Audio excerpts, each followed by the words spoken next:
Ladies and gentlemen, distinguished guests, delegates, and speakers, good morning. Bom dia. Let's start the 17th edition of the Brazil-Canada at PDAC event. My name is Frederico Marques, and I'm here today as the chair of the Mining Committee of the Brazil-Canada Chamber of Commerce, an independent director of Sigma Lithium, and a co-founder and director of 4B Mining. On behalf of my colleagues at the Brazil-Canada Chamber of Commerce, Sigma Lithium, and 4B Mining, I would like to welcome each of you to Toronto and PDAC. Last year was certainly a treat to have PDAC during summertime. Now we're back to normal, to the cold and snowy Toronto. Lots of snow and winter fun. This is a special year for the Brazil-Canada Chamber of Commerce as we celebrate our 50th anniversary.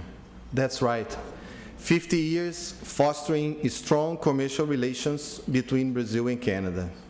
Today we celebrate the Brazilian mining industry, and we would like to thank you, the Brazilian General Director of the Brazilian Mining Agency, Honorable Mauro Henrique Moreira Souza, to lead the Brazilian Mineral Exploration and Mining Delegation to PDAC. Obrigado, Mauro. I also like to acknowledge and thank you for the presence of Ambassador Vanja Nóbrega, Consul General of Brazil in Toronto, recipient of the Brazil-Canada Chamber of Commerce Diplomat of the Decade Award, Ambassador Mateus Barros José, Consul General of Angola, David Verbitsky, Consul General of Canada in Rio, Ambassador Emmanuel Camarianix, Canadian Ambassador to Brazil, Assistant Deputy Minister of the Americas for Global Affairs, Honorable Michael Grant, Honorable Jason Tolan, Director General of Global Affairs, and former Brazilian Deputy Minister of Mines and Energy, Carlos Nogueira. The Brazil-Canada Chamber of Commerce, together with a Jim Bran and a BPM and other institutions, have created another incredible program during PDAC 2023 convention highlighting investments opportunities in the Brazilian mineral exploration and mining industry. Our program also focuses on important topics such as ESG, regulatory change, diversity and inclusion, and mining financing. Ontem, o Daniel Ricica, da KPMG e co-chair da BCCC, falou sobre a vontade dele de ver mais empresas listadas, cadê o Dan? Está ali. Mais empresas brasileiras listadas na Bolsa aqui em Toronto, colocando o Brasil à frente de outros países da América Latina. Esse também é um sonho antigo meu e acredito que de muitos aqui presentes hoje. Mas eu gostaria de acrescentar que, em termos de qualidade dos ativos, market cap das empresas listadas e qualidade dos profissionais da indústria de mineração, o Brasil está certamente ocupando o topo do ranking. Yesterday, Daniel Ricica, co-chair of BCCC, spoke about his desire to see more Brazilian companies listed on Toronto Stock Exchange, placing Brazil in front of other Latin America countries. This is also an old dream of mine and I believe of many of us. But I would like to add that in terms of quality of assets, market cap, and companies listed in quality of the industry professionals, Brazil certainly excel and is on the top of such rankings. Since we are here at the Toronto Stock Exchange talking about companies listed on this incredible platform, I couldn't finish my brief welcome remarks without saying a big thank you to Rob, Guillaume, Dean, and our BCCC, now there, TSX Carolina, for the opportunity and continuing support, highlighting that two Brazilian mineral exploration and mining companies listed on the TSXV and the TSX received from the TMX Group Outstanding Performance Awards, with Sigma Lithium leading the mining sector ranking of the TSX Venture 50 2022, and Aura Minerals leading the mining sector ranking of the TSX 30 2022. What an incredible performance of both companies. You made us Brazilians very proud. In terms of 2022 IPOs and companies to watch, make sure to follow closely Bravo, one of the three new glowing public transactions of Brazilian mining companies last year and that is here to compete for the first place on the TMX rankings together with Sigma and Aura this year. Brazil indeed has a fantastic mineral exploration and mining projects and is one of the best mining countries in the world to invest in. Go Brazil! Without any further ado, in introducing our next speaker, Guillaume Lejarret, Head of South America at the Toronto Stock Exchange and Toronto Stock Exchange Venture, I would like to thank you, our platinum sponsors, Vale, TMX, Miller Thomson, our golden sponsors, EDC, G Mining, Sigma Lithium, 4B Mining, Wheaton Precious Metals, Aerocopper, Proactiva, our silver sponsors, A&M, Brookfield, BMA Advogados, Jaguar Mining, Kinross, Lavras Gold, Lundin Mining, Mellow Rock, South Star, and our partners, the Consulate General of Brazil in Toronto, Ajimbi, and IBRAM. Thank you for the BCCC staff and volunteers team for all your efforts to get us here today. For each of you, for your attendance and support. I wish each of you an amazing conference, good projects, and Guillaume, over to you, my friend. Thank you.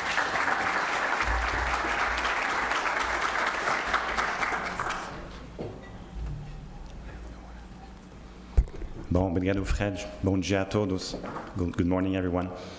And good morning for those in Air Canada flight that couldn't make it, that are flying from Sao Paulo to Toronto. I was supposed to be on that flight, but I made other decisions to be here today. So my name is Guillaume Lejarret. I'm heading the TSX and the TSX Venture activities in South America. I'm happy to say that I'm back to Sao Paulo since about 7 months now, so it's good to be back to Brazil. I do share Fred and Daniel's dream of bringing more TSX issuers, Brazilian companies on our markets. I think you need to know, and you probably know already, that Latin America is the most important market for the TSX and the TSX Venture.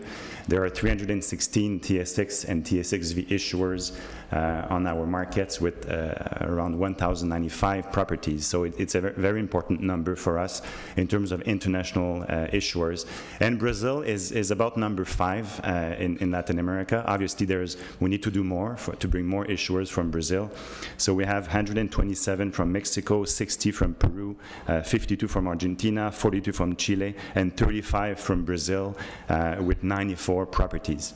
So I think we're all here today to bring more capital to Brazil, more success stories to Brazil. But 2022 was also a very interesting year. We saw the listing of Bravo Mining, a very interesting story in a difficult context, 2022, to list a company. So we're very proud to have Bravo on our markets in 2022. And we also saw, as Fred mentioned, we saw 2 very important Brazilian management teams and issuers that were the top performers. So we have Aura Minerals, that was a top performer on the TSX 30 for 2 years in a row. So it's a very interesting story because they have Brazilian properties, the BDR and on the B3 as well, and obviously a TSX listing. And also Sigma Lithium, that was the recent winner of the Venture 50. So it's also a very interesting story. So we would like to use those success stories in Brazil and promote more same stories, more management teams to our investors and stakeholders. So it's a good opportunity for discussion today. Thank you for being here. It will be a very interesting dialogue. Also, Rob will lead the CEO panel later. We'll have lots of interesting discussions on how we can help improve and bring more companies to access capital on our markets. Obviously, there's the opportunity around the clean energy transition. So I think we need to play a strategic role to help companies access capital in these critical times. So I wish everyone a very interesting conversation today, dialogue, and I would like to introduce also our next speaker, Ambassador Vanja da Nóbrega, Consul General de Brazil in Toronto, for a few remarks. Thank you very much. Have a great day.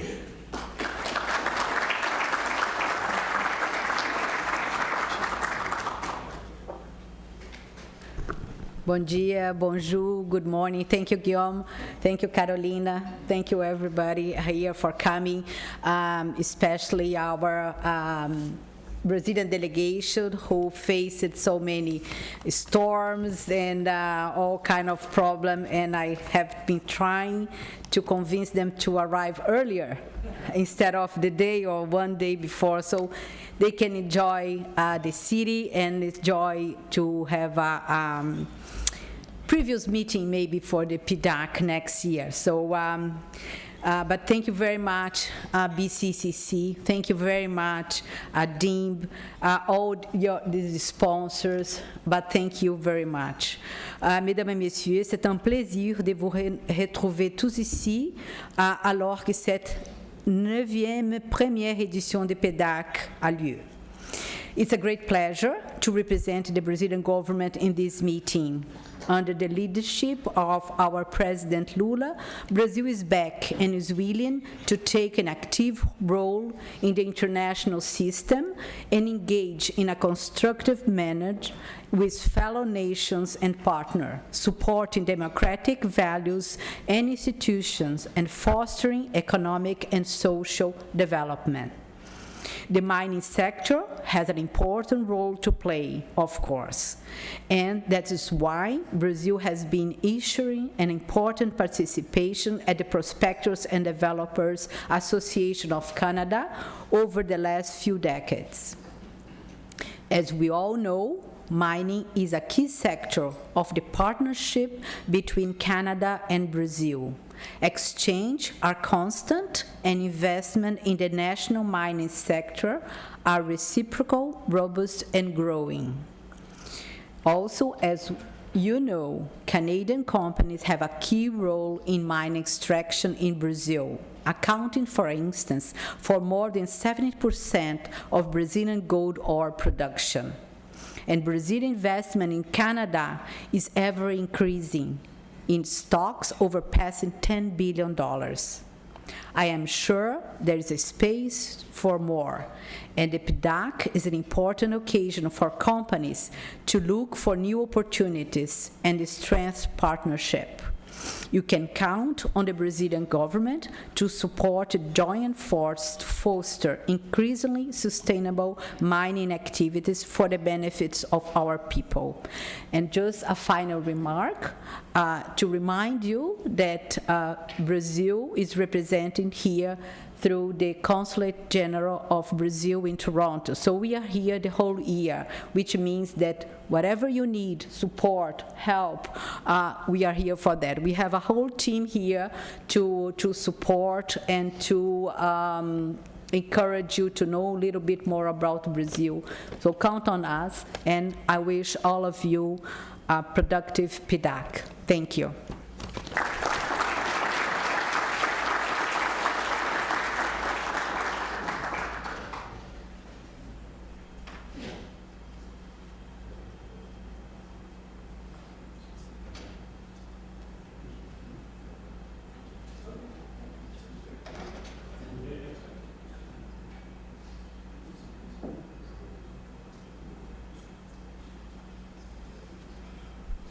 Hi, everyone. It's with great pleasure that I would like to introduce our next speaker. He's been a longtime friend of the BCCC, always supporting our initiatives at Global Affairs Canada. I would like to introduce you Assistant Deputy Minister Michael Grant, responsible for Latin America and the Caribbean with Global Affairs Canada.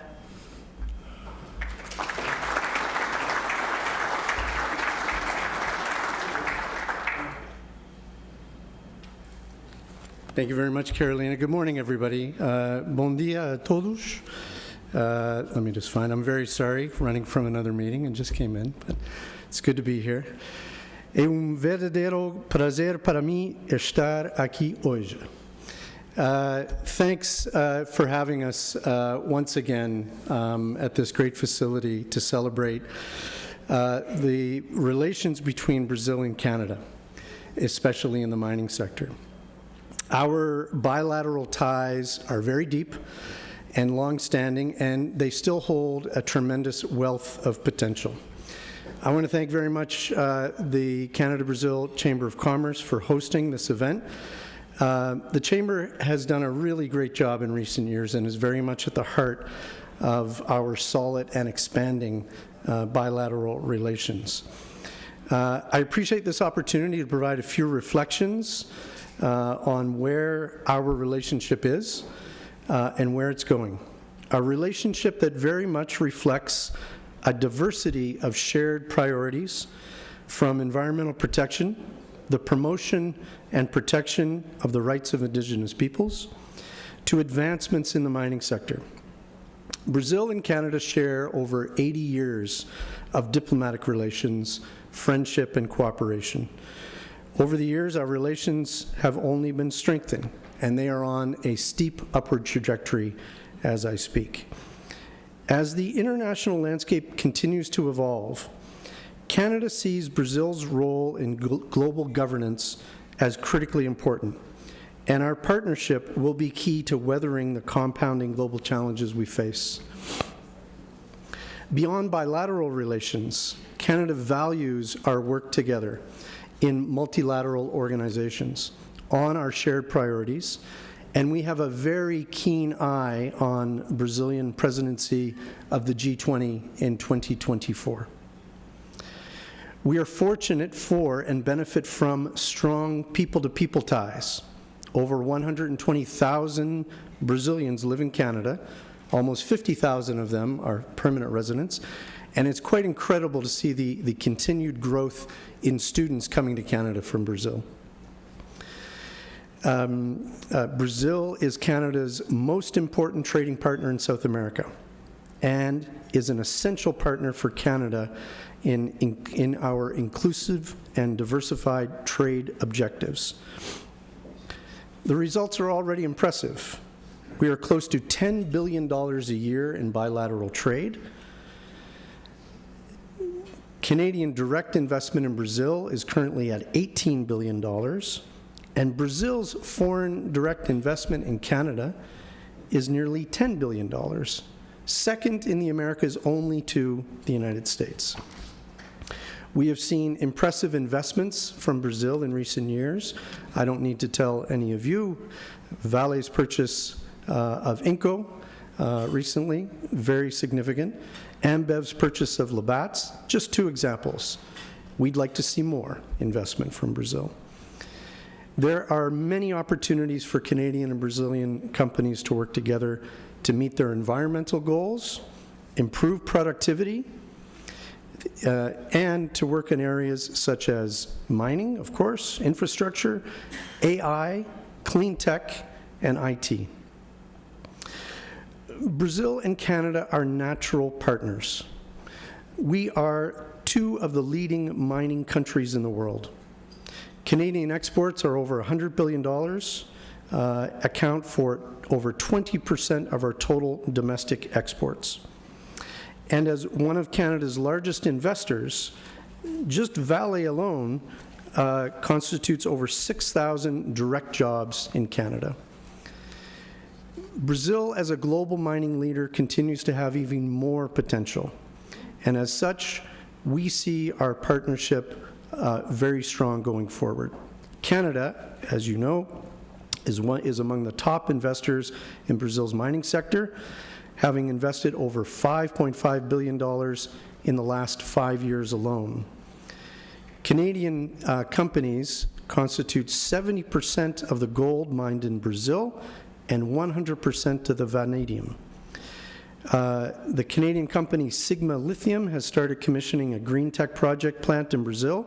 It will be the first mining company in the world to produce lithium without a tailings dam. And the output from the plant is forecasted to place it among the top 4 producers of lithium in the world.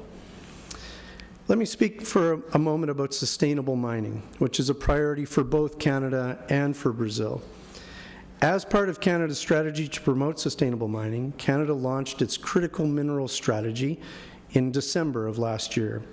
And this aims to increase the supply of responsibly sourced critical minerals and to support the development of resilient domestic and global value chains for the green and digital economies, an increasing priority for all of us. This strategy will position Canada as a continued international leader in the secure, responsible, inclusive, and sustainable development of critical minerals and their value-added products. Collaboration has already begun between our two national mining associations, including the National Mining Association of Brazil adopting the Mining Association of Canada's Towards Sustainable Mining Initiative in 2019, as well as the Women in Mining Action Plan in 2020. Responsible business conduct and environmental, social, and governance principles are now intrinsic to attract investment for companies, and Canada is committed to working with stakeholders to ensure that mining activities are conducted in an environmentally and socially sustainable manner. It is encouraging to see the Brazilian government prioritize RBC and ESG, as well as gender equality, Indigenous rights, and environmental protection. Canada's innovative mining equipment, technology, and services ecosystem is an essential contributor to our leadership in this sector. And there are many opportunities for engagement between Canada and Brazil to establish partnerships, to build resilient supply chains, and develop opportunities for manufacturers of equipment and services. Let me just wrap up by saying that I want to reaffirm that Canada looks forward to working with all of you, to working with the government of Brazil to deepen the strong relationship that exists both politically and commercially. There are ample opportunities for Canada and Brazil to work together, specifically when it comes to critical minerals, as well as sharing best practices and implementing responsible business conduct procedures while prioritizing gender equality, environmental sustainability, and Indigenous rights. It's been a pleasure to address you here today. I look forward to engaging in conversations on the margins of this meeting as well as over the next few days. And I want to thank the Chamber for having us once again. Thank you very much.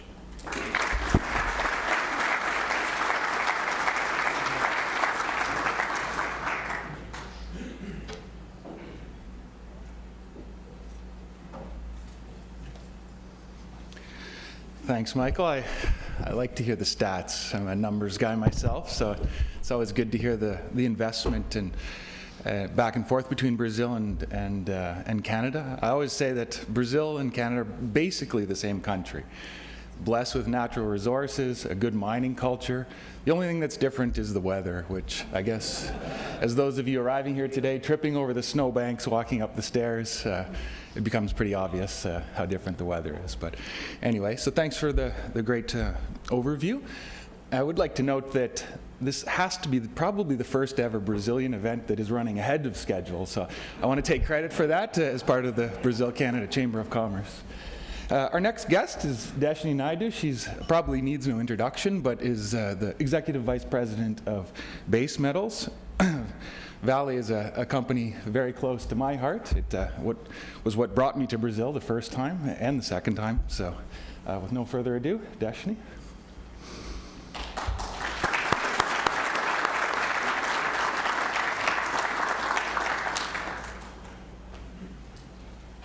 Thank you so much for that, Daniel, and I really liked the Brazil and Canada, essentially the same country with a little bit of different weather. I don't know, that needs a little bit more debate, hey? And I'm just assuming everyone, when you were trying to come up the stairs and navigating to the snowbanks, that we did it safely, right? Because that's really what this is all about. So thank you, everyone, for such a generous welcome, and I think it's a warm welcome, contrary to the weather out there right now. And good morning. You know, when I was asked earlier, thank you for being here, and I said, how could you possibly start PDAC without this event that actually starts the formalities for the rest of the event?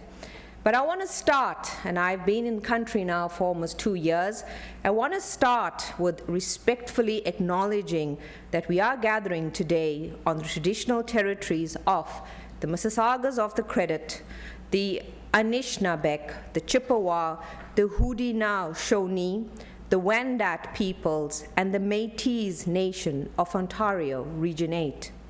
We strive to be a responsible steward wherever we operate, and to respect the cultures, the ceremonies, and the traditions of everyone who calls this home.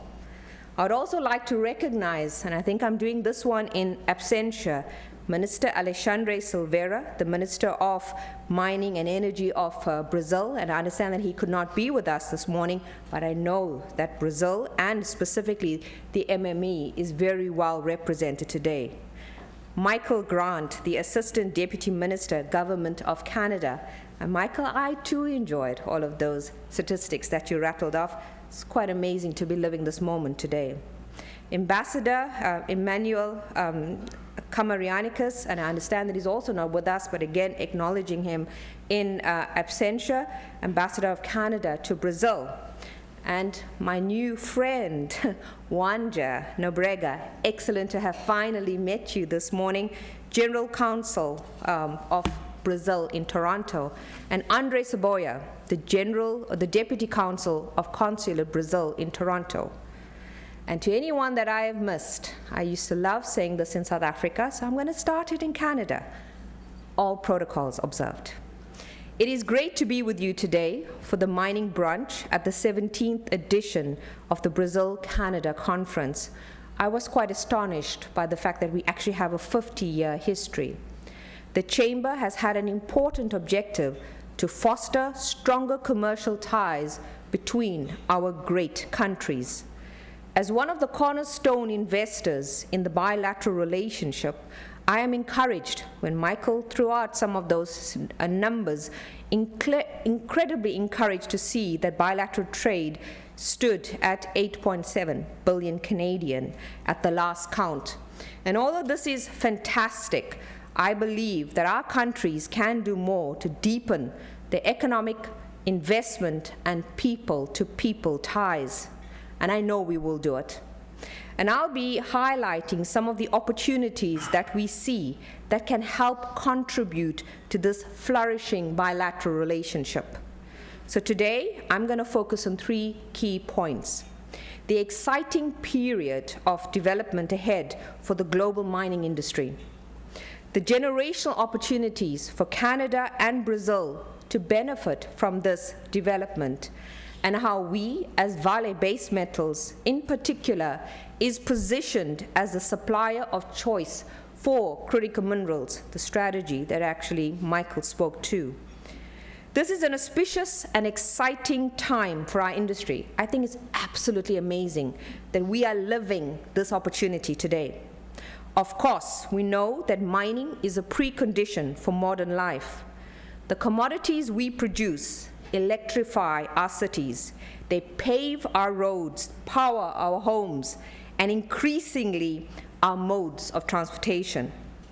But we find ourselves at a major inflection point on the cusp of a step change in demand unlike we've ever seen in this industry.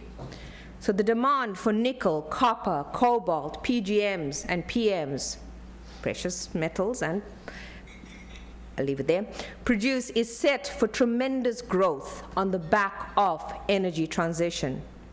EV sales alone is set to grow 42% year on year in 2023. And let me just back that up a little bit. Last year, the world produced 10.7 million EVs. The year before, 6, and the year before, 3 million. And what I know about these stats, and if I look at what the International Energy Association is saying, we keep getting it wrong. So I see a lot more upside even in these aggressive growth numbers. And at a compound annual growth rate of some 24% over the next decade. This is already shaping and reshaping nickel markets, with projected growth largely underpinned by increased electric vehicle adoption and the preference for nickel-rich battery chemistries. So why is nickel so important? Because nickel uniquely has the characteristic of energy intensity to ensure long-range usage. Global decarbonization trends point to more EVs and renewable power. So besides nickel, that will require more copper, and a lot more copper at that. Indeed, we think both nickel and copper markets will remain tight in the medium term and could tilt into large deficits by the decade end without new production. and this is the call to action to all of the producers out there, because we do know the nickel and copper is in the ground, and it's really through partnerships with government and through other key stakeholders, we believe that that can be unlocked at a pace, perhaps in Canada and Brazil, that the rest of the world does not deliver today. The question then is, where will the supply come from? And there's certainly a race, and that is why I'm backing that to happen from the geographies that we know and operate in. But as with real estate, in mining, it's all about location, location, location. With the demand projections we see, there is tremendous opportunity for resource-rich countries like Canada and Brazil. We already have a strong resource position in Canada, one of the best mining jurisdictions globally. And I can say that having operated almost in most jurisdictions in the world. And a significant position in Brazil's Carajás. Carajás in the north of Brazil is one of the most geologically blessed provinces we have. My head of projects loves saying that the Carajás is demonstration that God was a geologist. Couldn't agree more. So Carajás is a tier 1 complex with first-class infrastructure that Vale has been investing in for decades. And we're working hard to safely deliver the next generation of sustainable mining projects. So in last year alone, we opened the first phase of the $730 million of Coppercliff Complex South Mine project in Sudbury. It was so great to see new capital coming into the Sudbury complex, and we were very fortunate to have Premier Ford and his team with us on that special day. We have advanced work towards the completion of the $2.7 billion Voisey's Bay mine extension project.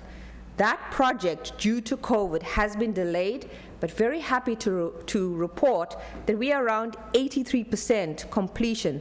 That project, for most of you, just from an orientation point of view, is in Newfoundland and Labrador. We signed a long-term supply agreement with General Motors that could power up at least 300,000 EVs per year with Canadian Class 1 low-carbon nickel. And that's just in Canada. And I see the exploration team in the room as well. And I would be remiss not to mention that in 2021, more than 20% of Canada's base metals exploration was actually funded by Vale. So we are incredibly committed to Canada. And in Brazil, we commenced production of our Salobo 3 project, adding and could add 30 to 40,000 tons of copper in concentrate at full capacity. Let me take a step back on this important project, and I don't see Randy in the audience because he would back me up on some of this. So Salobo, as I mentioned, is in the Carajás, one of the most geologically blessed regions in the world. We initially built a mine and 2 plants that will process almost 24 million tons for a year to give us that between 175 to 190,000 tons of copper in concentrate. Last year, we actually commissioned the project after spending $1.1 million in Carajás to increase that by 2 further lines of 6 million tons run of mine each, another 12 million tons to actually deliver an additional 30 to 40,000 tons of concentrate. This is monumental. So I am backing Carajás and Brazil as the next major copper hub globally. It is definitely our position to take. We also approved the construction of the second furnace of Onça Puma, and that's in Orilange, that will produce another 12 to 15,000 tons of nickel to our portfolio, and that is ferronickel, adding to the current 20 to 25,000 tons of ferronickel that we already produce in the province. And you will have to forgive me, but I would be remiss if I did not mention Indonesia. So given its importance to Vale and the future of global nickel production, So today, with our partners, we are advancing over $9 billion of projects, growth projects in Indonesia that will take our current production of around 75,000 tons of high-grade matte and produce over 330,000 tons of nickel units in the next 5 to 8 years. 80% of that investment was already approved last year. So these are big numbers, to be sure. But it is not only about what we mine, I think as you so eloquently mentioned, ADM, but it's the how. As a group, we have made clear climate change targets, basically targeting a 33% reduction in Scope 1 and 2 by 2030, as well as a net zero Scope 1 and 2 by 2050. And not only have we made these commitments, but I spend on a monthly basis time to make sure that we are allocating the right capital to go after these projects. As a Vale group, we have committed between $4 to $6 billion towards the reduction of emissions. And why is it such a big difference? Because, like any other project pipeline, there's a confidence associated to where those projects are today. Our customers, mainly the OEMs today, want reliable, sustainable critical mineral suppliers and products with the right ESG characteristics, so not just low carbon. So from the carbon footprint to water use, so it's not just about any metal getting into the supply chain. I think this is where we have such an important role to play as an industry in terms of making sure that we can demonstrate transparently that the best, most sustainable nickel is finding its way into the downstream supply chains. This is reflected in the conversations with EV supply chain participants that we've had, so from Tesla to General Motors to Ford. All companies I know will be represented at PDAC. And that's something for us to take note. To go to mining conferences today and see the number of OEMs attending is pretty exciting. And it plays into our unique advantages at base metals. So today, more than 90% of our electricity across the globe comes from clean sources. So let me put that into perspective for you. We use some 690 megawatts of power across the business. Almost 350 of that comes out of Indonesia. We are 100% clean energy in Indonesia, which is amazing, all from hydro. So we've introduced, because it's not just about what our products can enable in the industry, but it's how we green ourselves from within. So we've introduced about 50 battery electric vehicles at our underground mines in Canada. And for many of you that have visited our Alfredo and his team, you would see this in use. And we are growing our capabilities and capacities in circular mining through innovative partnerships. What am I talking about? So as Vale in Canada, and given Inco's history, we have some 120-year plus mines within our portfolio. With legacy comes a lot of minerals in what was previously discarded waste streams.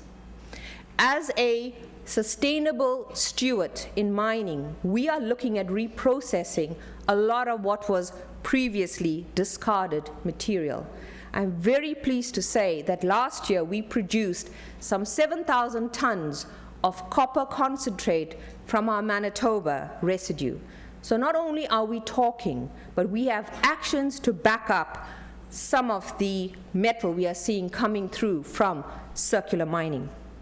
All of this puts us in an enviable position as we embark on an exciting new path for Vale base metals as we transition towards energy transition. I just want to pause there and go a little bit off script. Listening to you speak just now, Michael, I think, again, I would love to talk a little bit about some of our social commitments. So firstly, when it comes to diversity, equity, and inclusion, you know, as Vale, before my time, we were so bold in 2019 to tell the world that we will double the number of women across the entire business, you know, by 2025. At that time, we were 13% women across the company. And if you look at the portfolio, Vale in Brazil employs some 80,000 people, and although we are 6,000 significant direct employment here, with a lot of those jobs being in underground mines, even if you set the target, the transition towards it was not that easy. I'm very proud to say that at the end of last year, that 13% was over 22%. So we've actually surpassed the targets that we had set for ourselves. There's a lot of reasons why this has happened, but the one that I want to bring is just the active leadership that I have with the commitment of my team to make this happen. So last year, of every recruitment across Canada, more than 21% of that recruitment was done with women. So nothing is more significant than actually getting the numbers to come right. So across Canada, out of that 6,000 number that we threw out earlier, today we are 650 strong women across the entire business. And I'm most proud of the fact that last year alone, we brought in some 430 of those women. There's still a lot of work to do in the space. And I think, everyone loves talking about the representation numbers, and we all know there's work to be done. But there's a lot of work to be done in enabling women to feel comfortable when they come into our workplaces. And in Canada alone, we've spent over $5 million in the last 3 years just building and refurbishing facilities that were previously for men. That is exciting. And then when I look at the work that we've done with our Indigenous communities, and I've had a lot of experience working in some of the other geographies in the world, and I quite like the IBA structures that I've seen. And just one example, in Newfoundland and Labrador, some over 80% of the dollars that we spend go through those IBAs. And last year, that was over $660 million. This is exciting. So it's not just the future that is exciting based on EV-backed demand, but it's the impact that we as mining companies must continue to make to the stakeholders that matter most as close to the ground. So now, this puts us in a very enviable position as we embark on an exciting new path for Vale. So many of you would have heard that Vale Base Metals is going to be carved out from the rest of Vale. Let me explain briefly what that looks like. So you might have read that we are working on what we call the carve-out to create a new standalone base metals business. Our teams are working hard and getting ready to launch this structure by the middle of the year. The new Vale Base Metals will still be majority owned by and entirely distinct from Vale, which is today predominantly iron ore and iron solutions. This will be a self-funded vehicle. It will be set up to be a growth company, and that's where the opportunity comes in. It will be the largest pure-play base metals company in the world. And that is an exciting future, kind of homegrown between Canada and Brazil, supported by a dedicated leadership team, governance, and a top-notch board of directors. So recently, you would have read that we have appointed Jerome Guillain, who was a former Tesla president, as an independent director of the new board for Vale Base Metals. So let me close by iterating a few points. This is truly an exciting time for our industry, for Canada and for Brazil. And we think, we know, Vale Base Metals can be a real catalyst to create value for business and society, because this is why we truly exist. Indeed, as North America's only integrated producer of finished nickel, we are well positioned to help reshore critical supply chains in line with policy objectives of both Canada and the US. Because decarbonizing requires thinking big and partnering with purpose. We're going to win this through collaboration. Let's all have a safe and successful PDAC. We look forward to transforming the future together. Thank you, everyone.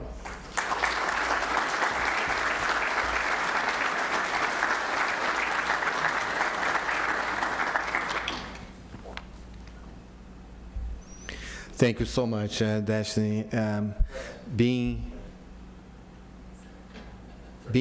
a former Vale employee, it makes me really proud to listen all the accomplishment that Vale did in the past 15 years here in Canada. It was Vale that also brought me to Canada 15 years ago. So seeing now that in hearing that Vale is creating this new base metals company, that's truly amazing, and I'm positive that the market and the Canadians will welcome very much this new base metal. So congratulations for everything that you have been done, and also thank you for your time, for being here with us today, and for being incredible support of the Brazil-Canada Chamber of Commerce. Okay. So I hear that we need, for the first time, as Dan said, we are moving ahead of schedule. So let's take a 10-minute break. No break. No break? No, we're going to change the schedule Oh, come on. Huh? We're going to change the schedule around just briefly and then see where we end up. Really? Yes. Okay.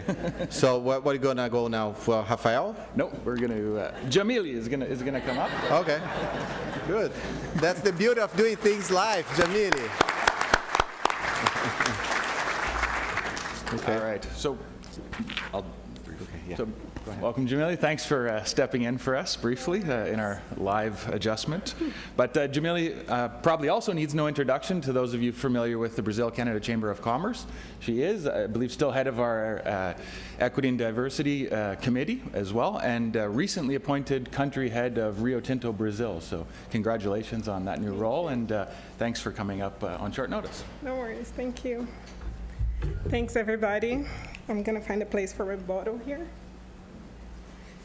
So, good morning, bom dia.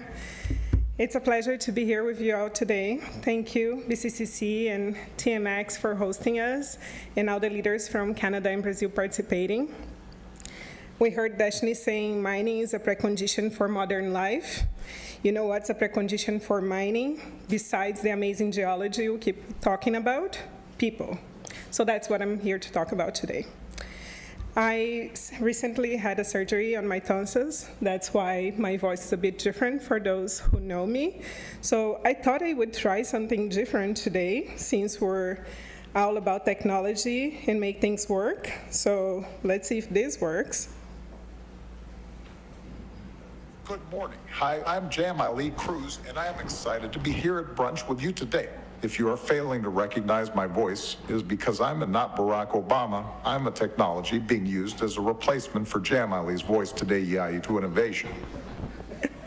Well, we're not that far with innovation yet, and I'm not friends with Barack Obama yet, so I'm gonna use my failing voice today, and you're gonna have to bear with it.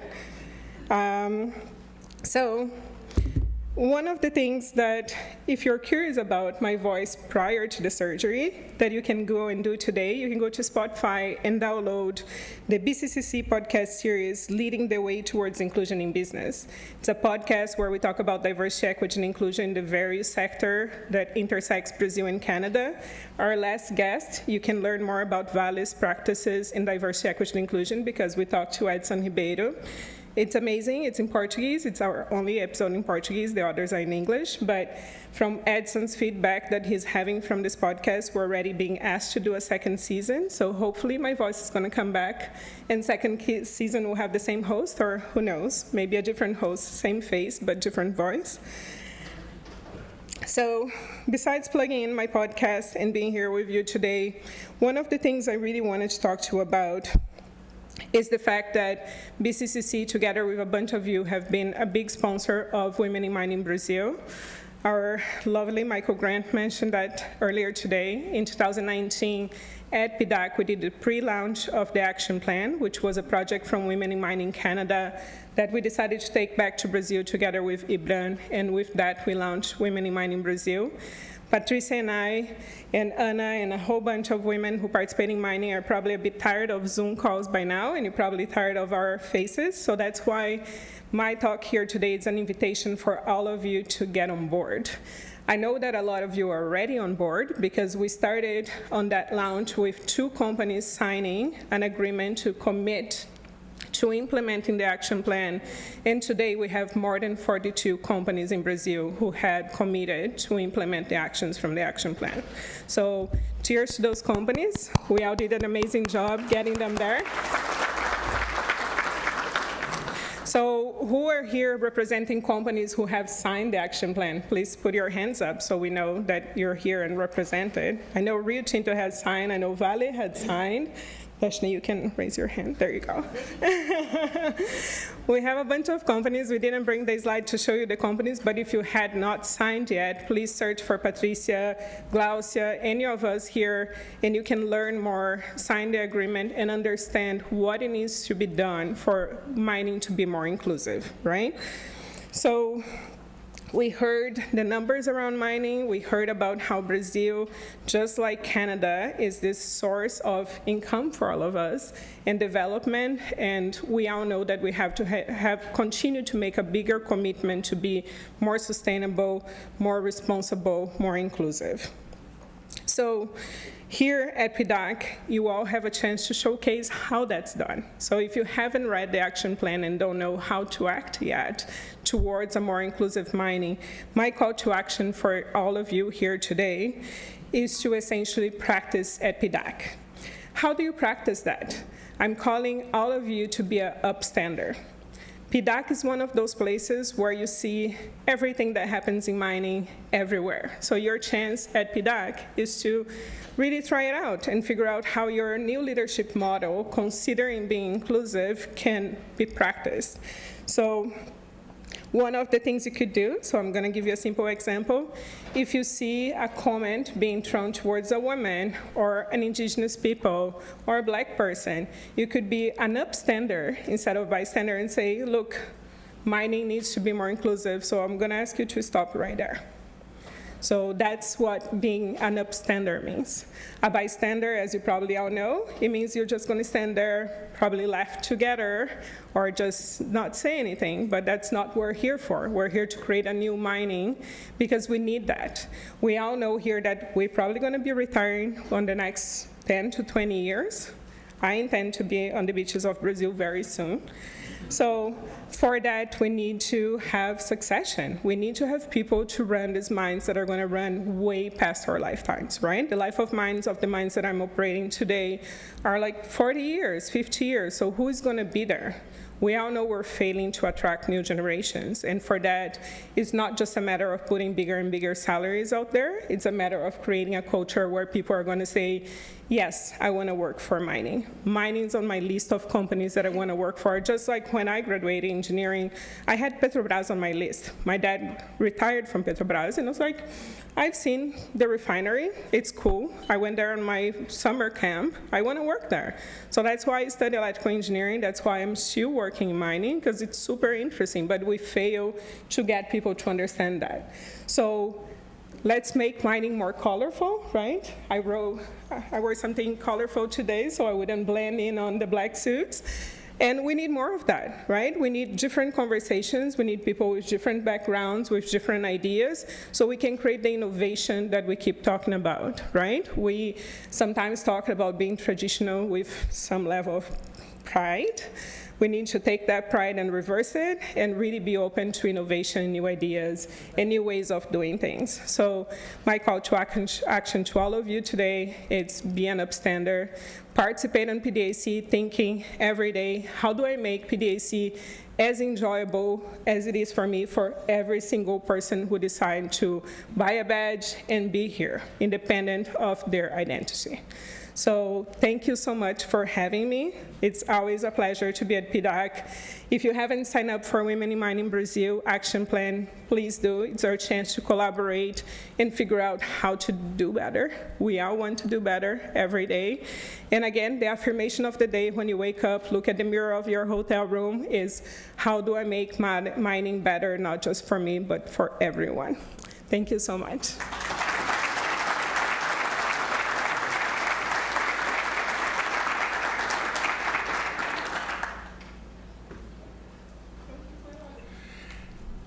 Don't touch her water. Thank you.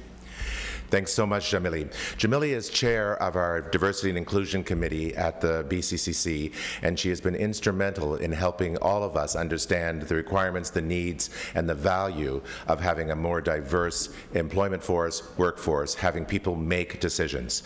And it's a funny thing, you're looking at me, a blue-eyed white guy, but I will tell you that in my company, I'm actually the only person born in Canada. Everybody is from somewhere else. And I want you to know that the value of those people, the value of having input from around the world, input from different perspectives, different cultural perspectives, different points of view is invaluable. So I want to remind you all that this is an opportunity. When I look around the room, all of us can do better. And Jamili came up with a wonderful initiative that we're going to be starting next month, and that is called hashtag BCCC IND, I lost the word, challenge, IND challenge, BCCC IND challenge. And what we're going to do is we're going to encourage everybody to take a photo, one photo, and this is a photo where you're going to even fake it, okay? Because what matters actually is we're going to show the world what we can do. So what we're looking for in this photo is you, every one of you, helping somebody who doesn't look like you. All right? And that's helping. Take them to lunch, give some advice, help somebody who doesn't have the opportunities that you have. Okay, so hashtag BCCC DNI challenge. And please post those, share them on LinkedIn. I know it's a simple thing, but it's so meaningful if you can see, if somebody sees images. It's not for you, it's for everybody who's following behind you. Now with that said, we are about to have a break, and it'll be a 10-minute break, and then we'll start with the highlight of the event, which is of course our CEO panel. Thanks so much. Just a quick announcement. Yes, sir. Good. I'd just like so very, very briefly take this opportunity to, since we're talking about diversity and inclusion, and right after following Jamili's speech, to invite everyone to join us here on Wednesday. We are doing a market close to celebrate International Women's Day, and I would love to have everyone who is still in Toronto after PDAC to join us to ring the bell for gender equality. So just to put it out there. Thank you so much. Great. Let's grab a picture. Okay. I'm glad that we finally had our little coffee break, so we can network a little bit. It's one of the most important part of our trip to PDAC. So now, without any further ado, we're gonna start our CEO talk show as we have every year. We're going to have again Rob Peterman, Vice President, Global Business Development at TMX Group, will be our moderator. We have Richard Pierce, President and CEO at South Star Battery Metals Corp. Ana Cabral, co-CEO, actually CEO and co-chair of Sigma Lithium. Marco De Filippo, President at Aero Copper. And Luis Azevedo, CEO at Bravo. Could you all please take your seats? And Rob going to start this incredible CEO panel. And I hope that at the end we have a couple of minutes for questions from the audience. Rob, over to you. Thank you. Can you all... yeah.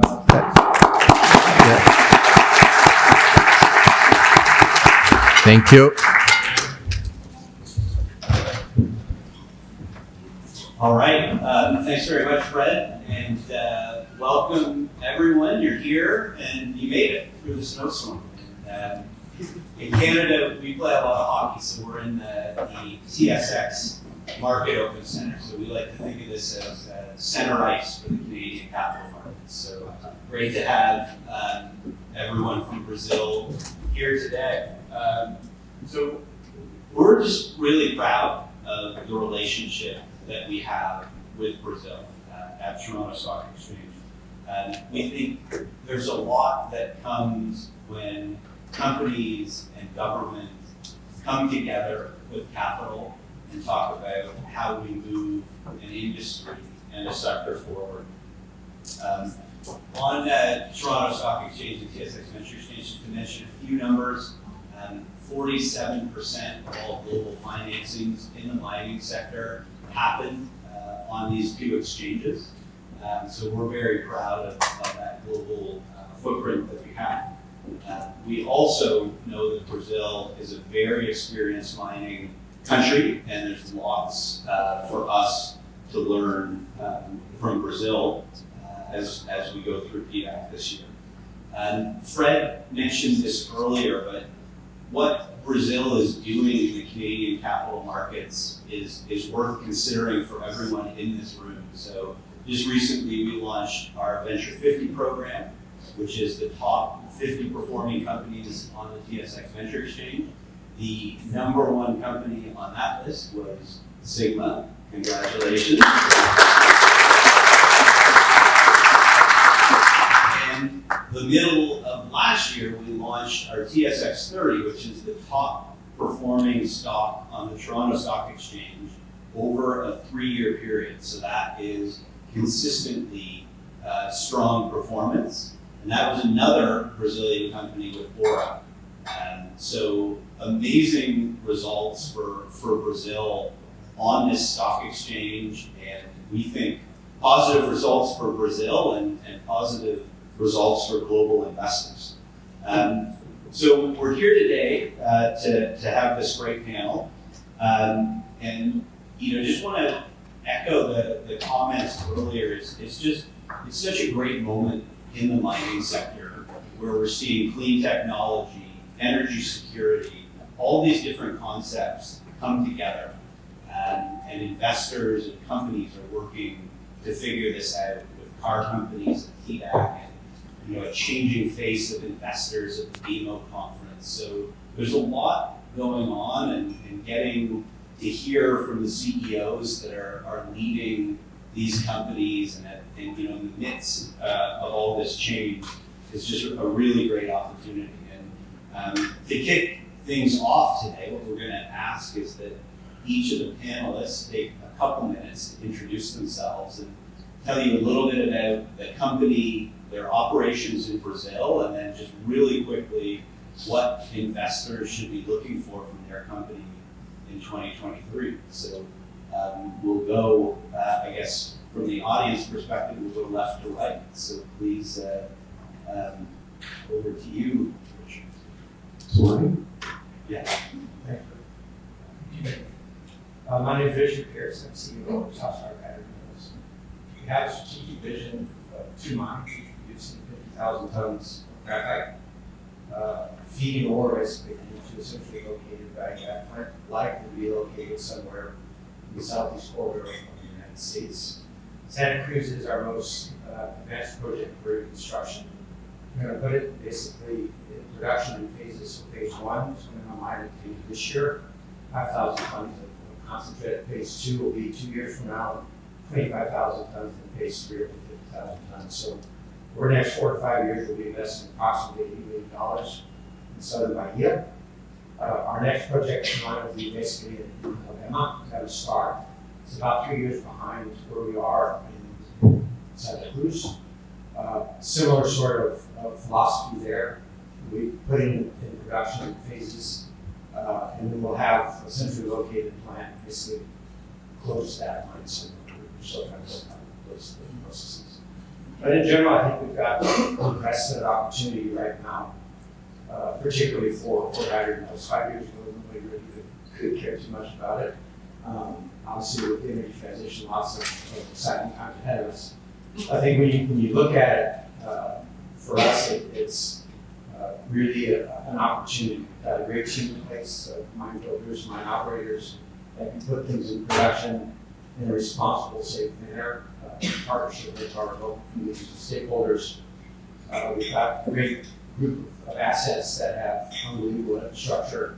They'll be very low capital intensive compared to a lot of the other projects that are in the middle of nowhere or tough conditions, and we put quartile cost from a price standpoint. I think we've got an unbelievable opportunity where supply is really constrained for the next 5 to 7 years. You've got an unprecedented growth in terms of battery technologies and EVs, really growing at 24-25% compound annual growth rate. So I think putting things into production quickly, responsibly, in fantastic jurisdictions such as Brazil, United States, Canada, it's going to be very exciting. Hannah, your overview of Sigma, which I think everyone knows, but what investors can expect this year as well. Well, I mean, we're an overnight success, 10 years in the making, which is how long it takes to get here in a critical minerals lithium project. Sigma is now weeks and weeks away from producing first concentrate. And at that, we're going to be ushering a new era in materials for electric vehicles. We're going to inaugurate the delivery of what we call green and sustainable materials. The materials are produced in line with the ethos and the purpose of the car. We are very large, so at the get-go, we will be the 6th largest lithium producer in the world. In parallel, we're expanding the project, tripling the scale, and we expect to become the 4th largest lithium producer in the world within 12 months. So very large, inaugurating the delivery of a product that's in incredible demand by downstream. So commercially, we are doing very, very well. And I think more importantly, we have managed to also tackle the social sustainability aspect of delivering these materials. So we are environmentally sustainable and socially sustainable. So all in, it really raises the bar in how we think of ourselves as critical minerals producer, to the extent that we are managing to set a standard with downstream where this industry is now cool again, right? So, and that's what we needed, so that we actually are able to deliver these materials in a scale that's going to be necessary to power the energy transition. Lastly, at Sigma, another very interesting point that we want to highlight is the fact that this material, because the technology we deployed to produce it, is also 30% more energy efficient for our client than the comparable material, which also explains the superb success commercially we've been achieving with OEMs. So a certain amount of focus, a significant amount of focus was placed in sustainability, not only within our company, but also in supporting the OEMs on their own Scope 3. So Scope 1, very well managed. Scope 2, we honored the clean grid that Brazil delivered to us by powering this plant and the operation with 100% clean energy, purchased from the CEMIG, our partner, the state-owned company in Minas Gerais. And then we also addressed the Scope 3 of our clients. So we believe that we have care on sustainability and environmental footprint that address the 3 aspects that downstream has been incredibly focused on. So, thank you, Malcolm Tifuco, President of Eurocopper. For those of you that don't know, Eurocopper, we've been a public company for 6 years now, which started to feel a little bit like a veteran at a current pace of new Brazilian mining companies, which I think is fantastic. If we would have met in 2017, at that time we would have been producing just about 20,000 tons of copper. This year we've doubled that, just shy of 50,000. And we're on our way to produce 50,000 or 100,000 tons of copper by 2025. So high growth company. Our assets are spread throughout Brazil. We're 100% Brazil focused. I think people sometimes forget, because we're Canada listed, US listed, that we're just a team of 35 outside of Brazil.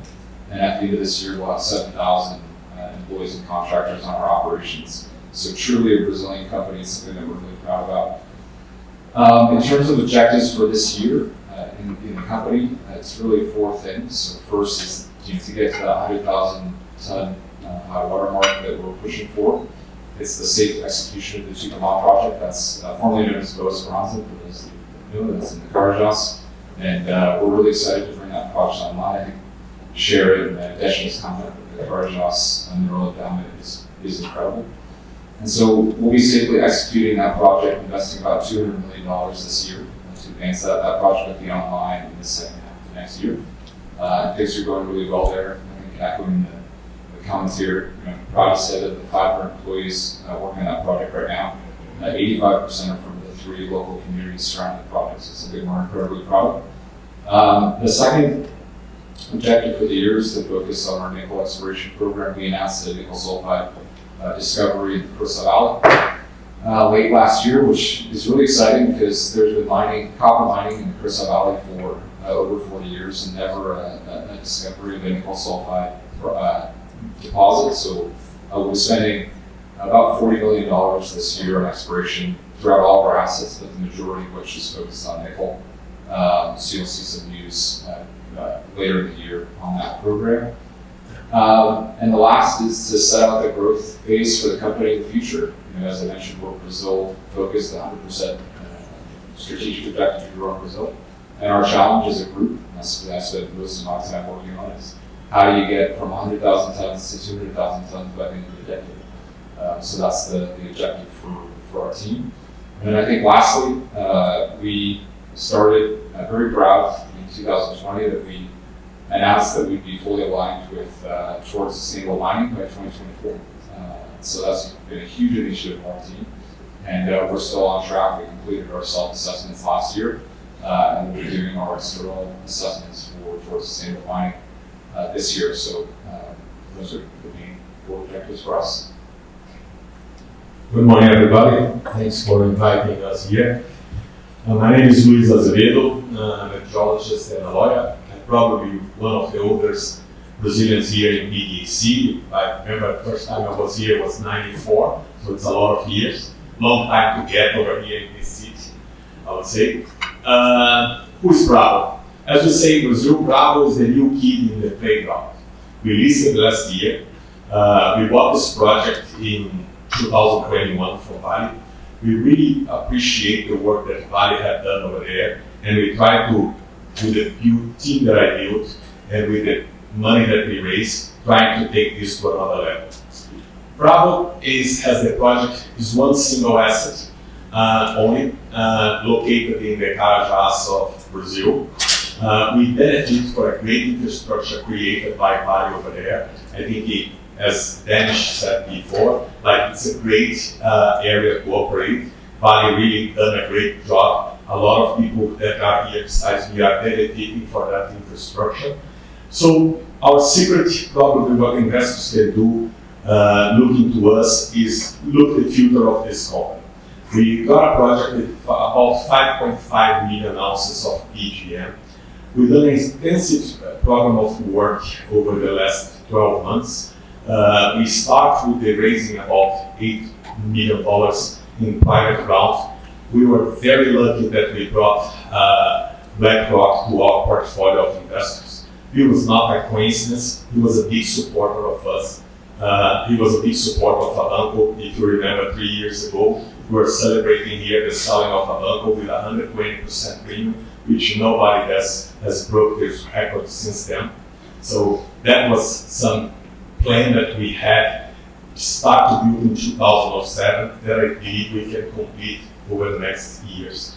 In the last few months, we found something that was not expected in the PGM, let's say, a project of Luanda. We found in September a massive sulfide. We thought that this would be something different, but we were not sure what it was. It was a pure luck for us to have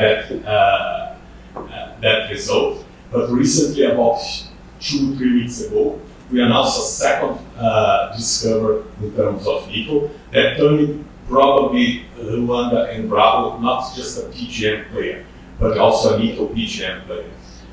Recently, about a week ago, we announced another set of results, which were kind of incredible. If you look around, rhodium is one of our most important metals, and the rhodium, as you know, floats around $10,000–13,000 an ounce, and we just put I think it's the best result of rhodium ever released by a company in the last 10 years. So what I believe that the investors can look for Bravo for 2023 is that we're going to complete a second program of drilling. We're probably going to do 23,000 meters. We're going to bring a resource in the end of the year. And as we have done in several projects that we got involved in, The idea here is to put this project in a level to be developed by us or by somebody else. But it is the plan that we're going to de-risk and bring the economic study next year. And we are very excited. Our stocks have results that we never expected. 100% of our market cap in less than 7 months. Thank you. So we've got a few questions that we're going to go through, but I'd ask everyone in the audience to start thinking about particular questions that they have for the panel. But I'm going to start with Luis, and we'll work our way back down. So last year you completed the second largest IPO on the entire Toronto Stock Exchange. You did that in July of 2022, which was not the best moment in time to be raising capital. But wanted to ask you to share some thoughts, experiences about raising capital, and what were your takeaways in terms of doing that and then having success with investors. I think my takeaway from this is that success in this market, especially in these critical times, and I've been through probably this is my third critical times. I was here in Brunch, I was here in GFC. So and last year was, I have to say, I don't know if I was more exposed, but worse than the others. And basically, I think what our vision was, this company needs to be made by people. People can turn the project. We always said in my family that it's all about the jockey. The horse can do the job, but the jockey is that one that leader. So basically, we brought this team, what I got in the last 35 years of experience, the most intelligent, smart, and cooperative group. And basically, this is a Brazilian company. We have 100 employees. Only 3 do not speak Portuguese. And we have only 1 Canadian employee, which is Alex Penha over here. So it's a Brazilian company with a Canadian flavor that we got over the years. But basically, all the money that we raised, which was very hard to obtain, was due to the expertise of ourselves. Myself with BlackRock, Alex with RCF, Steve Quinn with the Franklin Templeton, and also Nicole and Shell with the Temple Group. So we raised 92% of our capital. Basically, the 8% remaining was done by the banks, and we have the best syndicate you can think of. We have BMO, we have Canaccord, we have National Bank, we have Hallmark, and Info. So the success is the people. The project helps a lot. Brazil infrastructure, value, footprint, amazing. But the people made the difference. Otherwise, we wouldn't have done it. Thank you. And I should have noted, right off the start, that Louis Pierre was delayed by weather and not able to join us. So that's the reason G Mining Ventures isn't up here on the stage right now. He sends his regard. So next question, can go to you, Mako. And we're facing a lot of global headwinds these days, whether it's supply chains, whether it's financial uncertainty or interest rates. What, as a CEO, how are you dealing with these uncertainties? Which ones are you spending the most time thinking about right now, and how to position your company to deal with?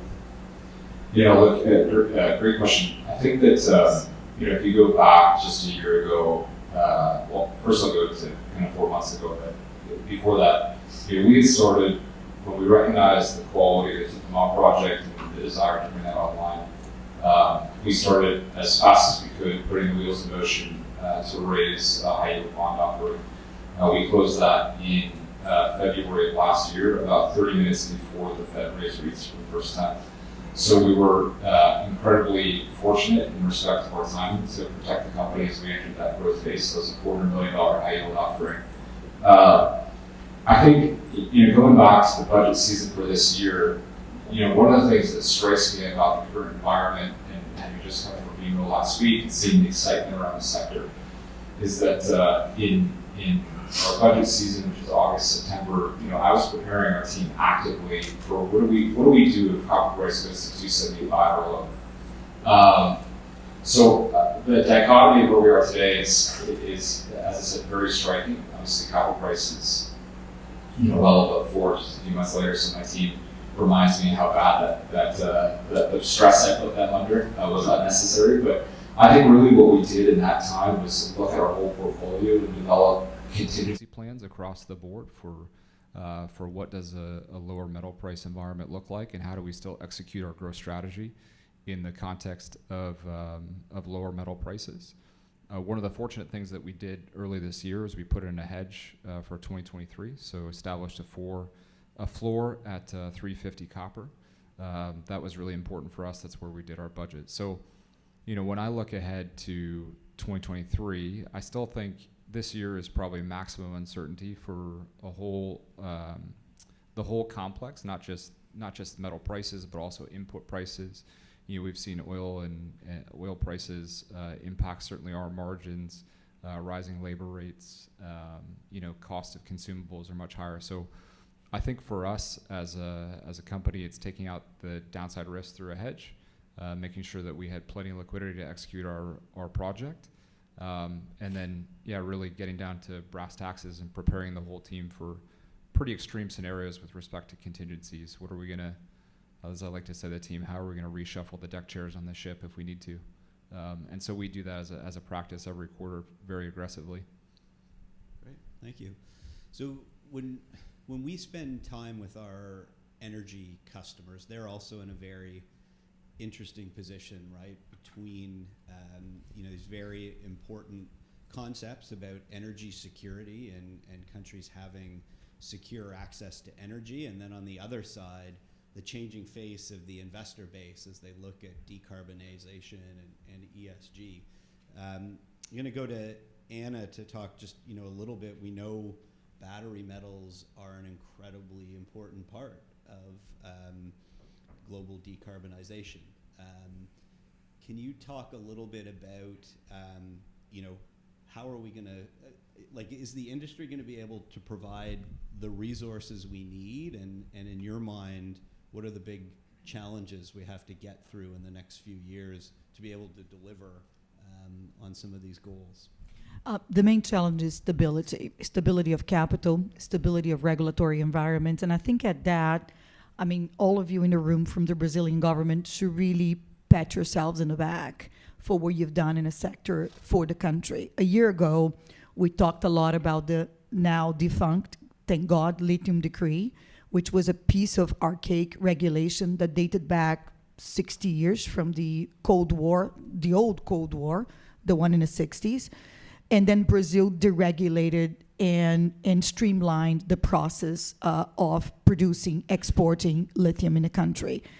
Mirroring Argentina, our neighbor, which at this time last year was basically winning a race against us, having raised $15 billion versus the $2 billion Brazil had raised to date, mostly from Sigma, right? Fast forward a year, the picture is very different. And it's with incredible optimism that I say that. All that we believed was going to happen once the country evolved, the regulatory happened. Today, we have 8 companies from all over the world, Australia, Canada, England, investing in areas of Brazil that were destitute. They were outside of the investment map. Places like Solonópolis, Salinas, Coronel Murta, Virgem da Lapa, now Araçuaí, very famous because of Sigma, Itinga. All of these cities are receiving hundreds of millions of investments. There are about 22 drills active in my region alone. Several hundred people around the sector that just a year ago didn't really exist. So what it showed is a way forward for developing our country and lifting our people, which is a climate goal. The energy transition cannot happen if you don't lift the people they're most affected by the climate change. And when you think about the people of these regions where we have lithium, they live in the arid or semi-arid of Brazil, which are regions that have been disproportionately affected by the extended drought that these regions have experienced. So to your point, lithium is abundant. It's everywhere. It's like iron ore. What is not abundant is capital chasing lithium, and patient capital at that, because the cycles are long. I mean, as an investor, it's our 7th year in this company, and we never sold. We've been here developing this. It takes time because it isn't mining, right? It's mining plus pre-chemical metallurgy. So what you deliver is actually a value-added product, I mean, at least what we deliver, that takes this ore, this raw material, from $100 a ton, which is what gets into my green tech plant, to $8,000 a plant. So I'm actually very optimistic, and more so, what we heard at BMO is that the new global province for lithium, the new Western Australia, is actually the Lithium Valley in our dear Minas Gerais. That's how they renamed the Jequitinhonha Valley, which should be another reason of pride for Brazil, because again, just a year ago, it was called Valley of Poverty, right? So a region that was Valley of Poverty now becoming Lithium Valley purely with private capital markets, and in a world-class regulatory framework put together by some of the gentlemen in this room, is something that should make us all proud in Brazil.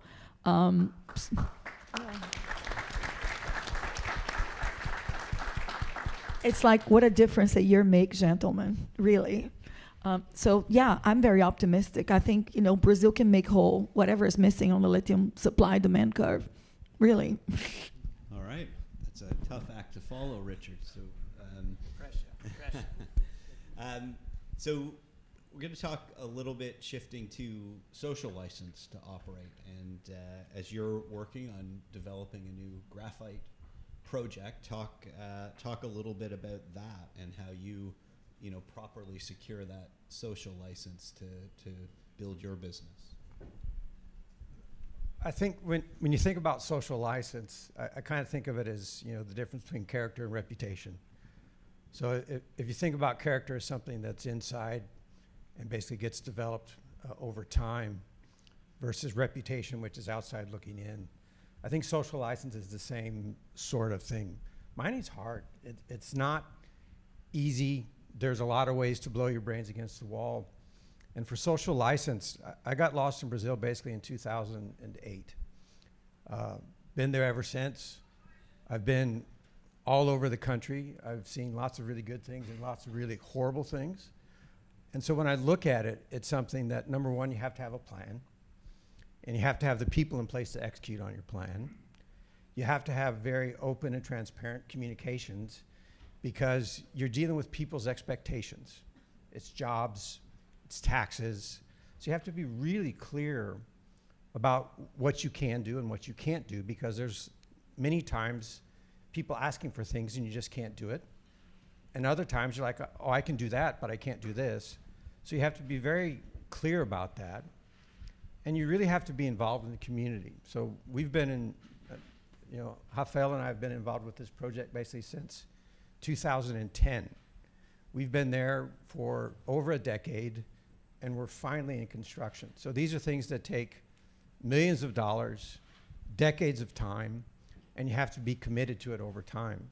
So most of our folks will live and work in a community. We will hire 90-some-odd% of the people from the region. Our region is extremely poor. It's coffee, it's papayas, it's cattle. We're gonna have to train everybody. So we're really involved in being in the schools. We're really involved in being partners with the community. Our folks will live there. Basically all of our managers will live there. I live in Sao Paulo, so you have to be present and you have to be really committed to open, transparent communication. You have to be very clear about what you can and you cannot do. And at the end of the day, it's like the golden rule. You basically want to treat people the same way that you would like to be treated. And really, if you simplify it, it's just really about saying what you're going to do and then do what you just said. So I think at the end of the day, it's a process that is built over time. It's like building a foundation. It's brick by brick. And it's easy to kind of get worried about reputation when at the end of the day it just takes a lot of character. And so I think if you go into that and you have a team in place that really is focused on that, I mean, we're on social. One of the amazing things that always shocked me about Brazil was the ease with which social media is used as a means of communication. They do more on their cell phone than I do all day sitting on my computer thinking about things. And so I think when you figure out how communication works, what's effective, what's not effective, and then being able to really be clear about your goals and objectives, and being very open and transparent, I think good things happen. I learned a lot by what not to do. I've been involved in projects that really stumbled. So over time, you kind of figure out what works and what doesn't work, and you just keep it simple and keep putting one foot in front of the other. All right, a lot of expertise on this panel on that question. Anything anyone else would like to add on social license and lessons learned in Brazil?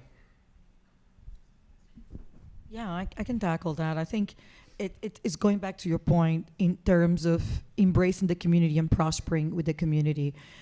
Part of what we're observing in certain parts of the world with this NIB, not in my backyard movement, is, I believe, a result of the disconnect that exists between projects and aspirations of the community. So when you think about the community as your neighbors, as people that are actually working inside your project, or whose relatives are working inside your project, and you bring them on and you engage with them, the entire social sustainability process flows easily. And in a lot of situations, we don't have the answers. The community does. From simple things like mine closure. We obviously had a mine closure plan that involved basically backfilling and making it neat and nice and beautiful. The community said, no, please don't. We need this reservoir, so we want this pit to stay open to become a larger reservoir because our region is completely dry for 9 months of the year. So feedback like that kind of keeps on going through this constant engagement with the community. The matter of bringing the people back and reabsorbing a workforce, again, it takes a bit of effort because on first analysis, the workforce you want isn't physically there. In these destitute regions, people from the region went through a diaspora through the rest of the world or the rest of the country because there were no opportunities there. So bringing them back puts on companies a degree of effort, a degree of engagement that, again, pays back, because as you're bringing 500 people, 1,000 people back, that means zero house inflation, because you're not bringing haves and have-nots. They are actually going into housing that belongs to relatives, husbands, wives, parents, what have you. So when you start looking at how to integrate with the community, it's actually it turns out more seamless than one would think if there's this constant process of feedback engagement. It's thinking of the community as your neighbors, right? And partners in the success of the business, right? Yeah, I think the partnership comment there, for sure, I would agree with. I mean, if you look at what we made it a point to do with the Tucumã project, formerly Boa Esperanza, that we're constructing, as I mentioned earlier, partnering not just with our contractor Fagundes, who's doing an incredible job, but making sure that we weren't bringing in people from outside. First of all, outside Brazil. Secondly, outside Pará. Lastly, and most importantly, outside the region. So, the 500 people we have now, I think 85%, as I mentioned, are from the 3 local communities.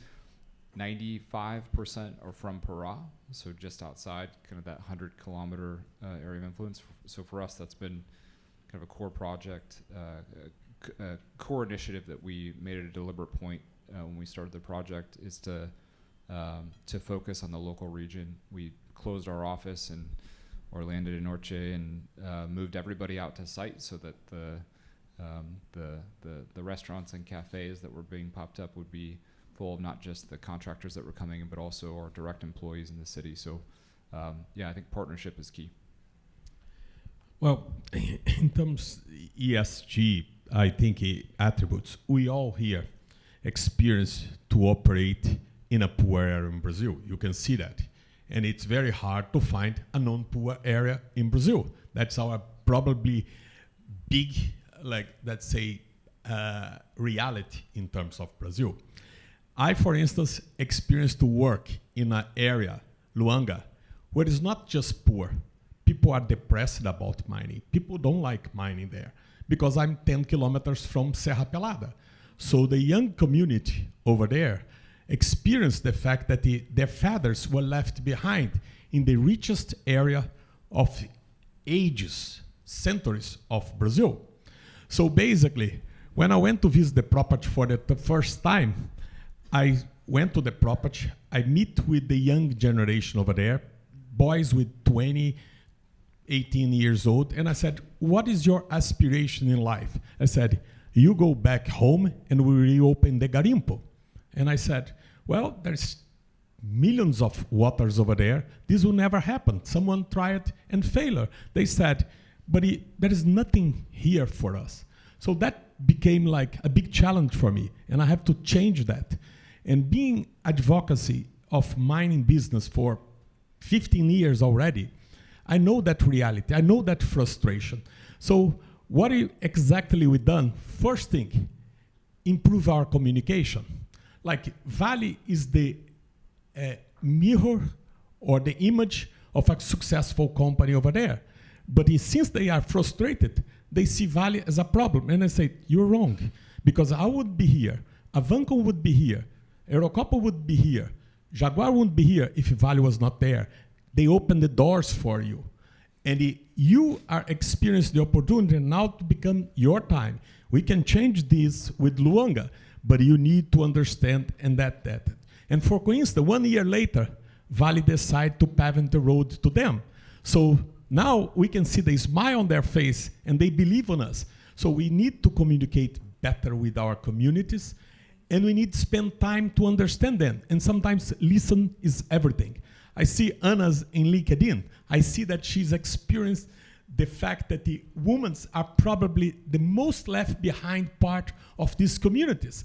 And we normally, what we do, we try to teach them how to scissor, how to do uniform.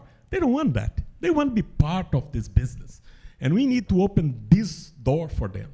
So I think the point that I want to make here is like us Brazilians, we have to take the leadership. We know our country better than anyone. And if we have done this, me and you all can do that. And you're going to experience a lot of success. And the gain is going to be for us and for Canadians as well. So I think that's the basically attribute that we need to work on, inclusion of our people in our mining.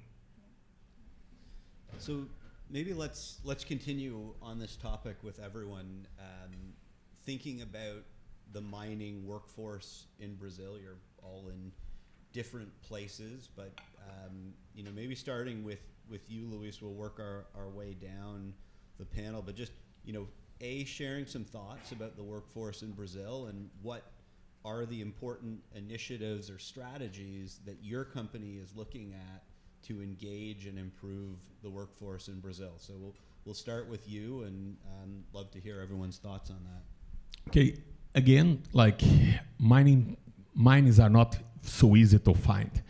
We were lucky here. Anna really found one. Eurocopper benefit in the area from the Codelco experience, and I think you basically found one as well. But it's getting hard. And as time passes, they are going underground. So we in Brazil, we have a lot of expertise in open pit. Our contractors, our workforce has. But we need to think ahead of that. And the underground mining is not something that we have. That's a lack on our experience. And unfortunately, our legislation hurts a lot this to happen, because we still have to only operate 6 hours a day. So it's pretty challenging to do that in an efficient way. But assume that we're going to change this over the years. I think the big message is that the Brazilian workforce are very good, and they're going to get better with the underground. The good experience is Eurocopper. They are mining basically over 2,000 meters. Yes, and it's doing quite well. And that's going to be the future for Carajás. Os Minerals, which is here, has already an underground mining going on in the Carajás as well. So, and some people in Brazil think we cannot improve in that terms. Workforce are not tailor-made for this. That's not true. We have probably the third better expertise in workforce for steel industry. We develop in Brazil probably the most efficient way to do deep drilling. Why can we not do underground mining? So it's a matter of us together have good examples, learn with other countries to try to short track this. And I think that's the lack that we have, but it's not far away from we getting there. Yeah, I think to echo that, every time I go to our sites and meet with our team, especially our front line, I'm incredibly optimistic about the future, particularly of the next generation. Luis mentioned at Caraíba, we are building what I think will be the deepest shaft in South America, so that's underway. It's a 1,500 meter deep, 7-meter shaft. And that experience has brought in a lot of young, very bright, eager geotechnical engineers, construction specialists to help learn on how to take, I tell this story often, and I think stories sometimes, do a lot to articulate, but I was sitting down and we were meeting with our shaft team. Most of them are from South Africa. That's where most of the experience, so the contractors that are coming in are from the UMS group. They're predominantly South African. That's where all the expertise is on deep shafts. And we sat down, a group of young engineers, and we were going through the project, and then the shaft specialist from UMS came in.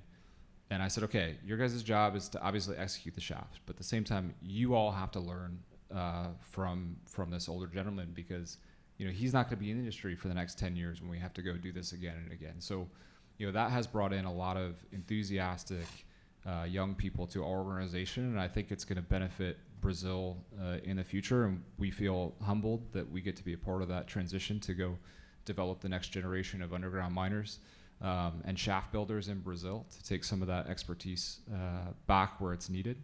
I think the challenge we have, and I said it really well, is to make mining cool again. I think for the next generation, it's really critical that we all have an active role in making it more inclusive, giving opportunities and making it an industry that people want to go into. I think that mining, unfortunately, still has a stigma. I was on the plane recently coming back from Sao Paulo, and someone next to me, I said, oh, I work in mining, and they said, oh, it was someone not from Brazil, and they said, oh, do people still do that?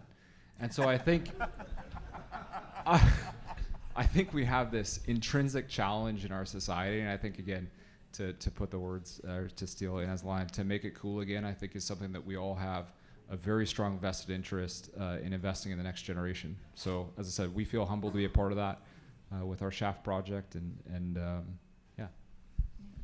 No, and I think that's a very good point. McKinsey, I think a month ago, had a report on the challenges of the mining industry in a war for talent, right? Because the young generation didn't perceive the mining industry as a desirable employer, because it didn't connect the mining industry with a higher purpose. So what we tried to achieve is to show that other side of the industry. I mean, yes, you need the mined product to integrate into this green tech plant, but this creates a lot of value in a technological way, which again gets recycled back into the community to lift that people. So when you start demonstrating that for a country like Brazil, mining is a vector of economic development to regions that were destitute, then you engage your workforce on that higher purpose, and higher purpose, not just for the company, for the country, right? And I would say that today it's interesting, because when we started this, because we were doing hard rock lithium, it was actually very challenging to think about that expertise.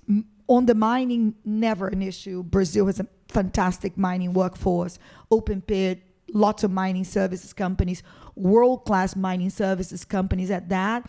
And even further, they were used to think sustainability because of the biofuels. So we are actually going to come out with this mine that's going to probably the lowest carbon mine in the world, without trinkets, just on basically increasing the quota of biofuels on those trucks. And the mining company understands that because they're from Brazil, which is biofuels, biodiesel country. So amazing. Then when it comes to developing something that wasn't there, that hasn't been done, is we get into what we call transfer of human capital knowledge, transfer of a knowledge base, technology transfer. So how do you affect that and bring it into a country? Well, you bring the young people. So how did we manage to pull off this green tech plant in Brazil? We basically paired global experts with young engineers because they came with a clean slate. Some of them came from the tech industry. Our algo guys now, the programmers, are actually mostly Brazilians. We developed the algo in Australia and brought to Brazil for, what we call maintenance, meaning they are running an algo themselves, right? And therefore I could just be managing my plant from that desk over there. That's all I need. I don't even have to be in Araçuaí. So it's bringing that young crowd from the tech industry and getting them excited about what are they achieving. I mean, they're putting Brazil on the map for a product that it wasn't before. They're adding technology to make the product a lot more sustainable than global competitors, and at that, contributing to literally lift from poverty an entire region, right? They had a horrific IDH that put us all to shame as Brazilians. So that level of engagement is what drives, for example, today I got people on my team working 16, 17, 15 hours a day. That's very uncommon in our industry, and they do it happily. Another thing that we also brought into this industry that was unique, we brought this venture capital mindset with very, very generous stock options. So there's 20% of the capital of the company that was allocated to 3 layers of management. Everyone's got stock options, shares, combinations on KPIs, very strict KPIs, but on delivery. So again, that same mindset of the cool industry, tech, right? So running this company with a different sort of approach in order to attract and retain and incent this workforce of the future, I think has been a key element of our success. And I think lastly, I can't talk about human capital without talking about diversity. 40% of my managers are female. These are numbers that puts everyone to shame, right? So we're going to the NASDAQ this week actually, on International Women's Day. We're the only company in the whole NASDAQ that can boost this data. How did it happen? Well, it comes from the top. It really does. I developed this affirmative action program where if there was a woman and a man, equal skill or slightly inferior, women would take the job, right?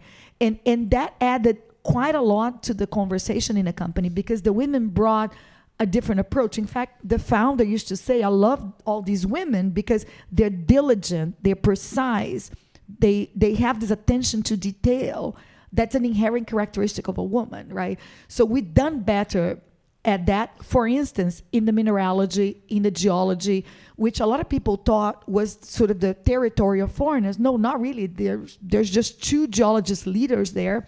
The entire core shed is female, like looking at the mineralogy of those pegmatites and classifying it with that level of precision, right?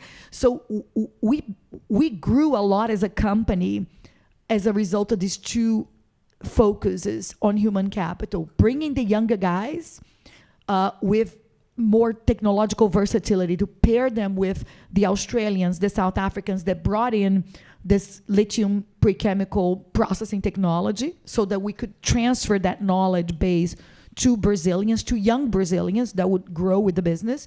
And 2, really enforcing diversity on literally affirmative action basis. Criticize all you want. We did it, and 5 years later, we think we're better off for it. The company's a beauty of diversity.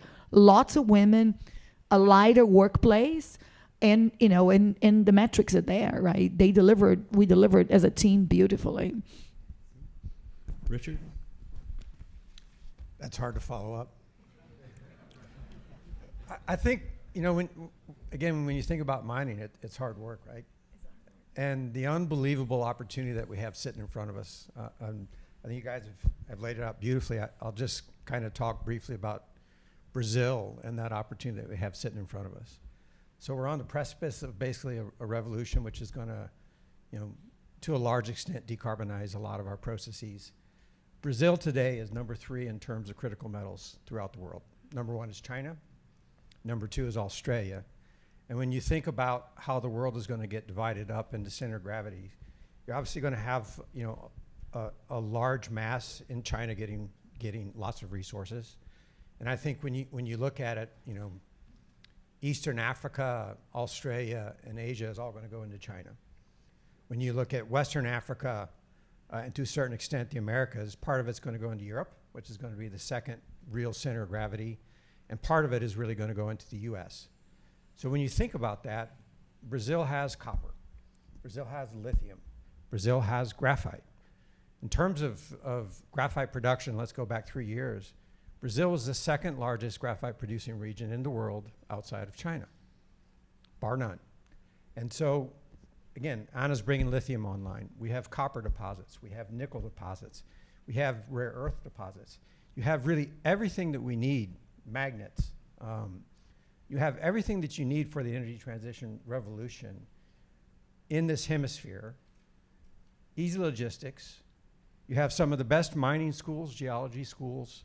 I have my favorites. Obviously, forgive me if I say some that others think is good, but think about the resources we have at UFOP, USP, McKinsey, et cetera, UFMG. You go on and on and on. I mean, it's unbelievable talent of people that have been working in mining for 40, 50, 60 years and beyond. And then on top of that, you have no natural disasters, no hurricanes, no earthquakes, no tornadoes, none of that. And you have an industrial base. We're buying 100% of all our equipment in Brazil. I'm not importing anything, from trucks to pumps to thickeners, et cetera. So when you look out across that range of opportunity, and again, you have constrained supply really over the next 5 to 7 years. It's just a fact. Demand is growing exponentially. The position that Brazil is in today, with an unbelievable workforce, unbelievable history of mining and mineral resources. I had a professor at Colorado School of Mines that said you have 2 choices in life. You can either grow it or you can mine it. And it's very true. Those are the choices that we have in front of us. You really can't do much beyond that. So I think when you look at what Brazil has to offer, both in terms of human capital, in terms of economic capital, and in terms of know-how and abilities, I think it's unparalleled at this time to be a real force in the battery and clean energy transition. Well, I hope this makes everyone feel hopeful about the state of the Brazilian mining industry. Really strong leadership, investing in their teams and their people, and if we take another page out of the tech playbook, that's something that creates areas of expertise, right, where wealth is created and leaders are born. So, very exciting to see this happening, and I hope everyone found that as uplifting as I did. We're going to, running short on time. I want to give each of our panelists a final word, but before we do that, we can take a couple questions from the audience if they're there. Our friend Carolina can help us out. I don't know if anyone has. I have a mic, so if anyone has questions, just let me know and I'll bring it over. Thank you.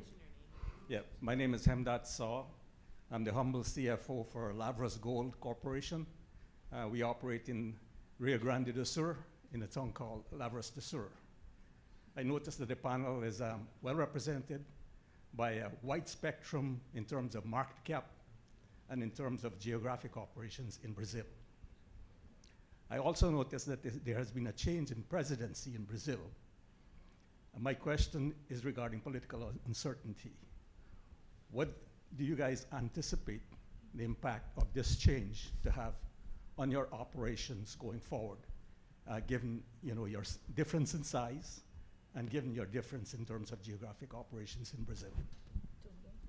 I can tackle that. I think what we outlined here was the proposition of the sector as a vector for economic development of regions that are completely destitute. I mean, when you look at the mainland, certain parts of the country don't even have agriculture nor cattle because the remoteness, because of the dry climate like my region. So I do believe, and I know for a fact, that this industry presents an opportunity for all governments. The previous government was very bullish on mining. The current government is very bullish on mining because in the 21st century, what's the common denominator in the right, in the left, across the board is that you have to have a certain degree of common prosperity. And mining can deliver that because the resources industry delivers that. We don't have the luxury of mining in Sao Paulo. So we actually have to go where these resources are, bring teams, bring investments. So I like to believe that both governments understood that really well. And that ethos that mining represents is 100% aligned with the ethos of this government, which praises itself for social sustainability. It's kind of the banner of this new government. So when you think about taking a concept, a campaign concept into a how, I mean, that's what we do here every day. We deliver the how. We are actually out there on the trenches, including people, making people better off, hiring people, putting equipment in the middle of nowhere, 5,000 people, 1,000 people, 2,000 people in large numbers, in our large scale. So I'd like to think of the industry as the how for any government to actually deliver what should be an ethos for anyone across the political spectrum. Brazil is very divided too, like the whole world. But there's one thing that people seem to agree is that we cannot have the levels of inequality we've had today. Even in the US, people agree with that. So, and mining is the answer because it takes development to where development isn't. It takes development to where the resources are. So I'm a real optimist about mining being a force for good, globally, actually. If it's done properly, in harmony with the environment, not making a mess, not embarrassing the industry, and in harmony with the people, right? Embracing the neighbors. Great. Any other thoughts from the panel on the change in government? Well, as a Brazilian, as Ana, what I can say to you, I have crossed probably 10 governments in my life as a geologist and a lawyer as well. And what I can say to you is that we have a very established and matured country. No doubt about that. Our institutions works. Sometimes they are a little bit late, sometimes they are a little bureaucratic, but they work. And in principle, we are a pro-mining country. And what this government knows, and the previous government also help us, when we had the previous government, COVID came in place, we were there, we were act proactively and say to them, mining safety. We had some accidents like everybody has. There was a big accident now in China. And it happens, unfortunately. But we learn. We Brazilians learn more than anyone with our lessons. And we convinced that government. And right now that you can see probably the tragedy of the Yanomami people, we are saying to the government, I went to speak to it with the Minister of Mines, and I said to him, look, leave us do our job. We're going to make the inclusion. That is 50,000 garimpeiros.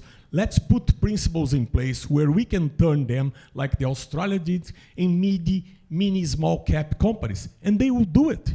But you have to give the opportunity for us. And I think this government is very engaged to that. They understand the solution is not magic. It's like the EV transition. It will not be a jump. We just hear today, we only changed 6% of the cars in terms of production. We have 1.5 billion of cars to be replaced. The question is that, can we produce all these materials? And I think, like you said, Brazil is critical for that. We need to probably improve the circumstance of mining in Brazil to be part of that transition. Otherwise, the world, unfortunately, is going to have a delay because Brazil is going to be a key part on that. All right, we are starting to get towards the end of our time here. So what I do want to do is offer each of our panelists about 30 seconds just for some closing thoughts. And Richard, we're going to let you go before Anna this time, okay? But if you would each, just offer, want to give you a chance for the final word. So a couple thoughts, on the conversation here. So Richard, over to you.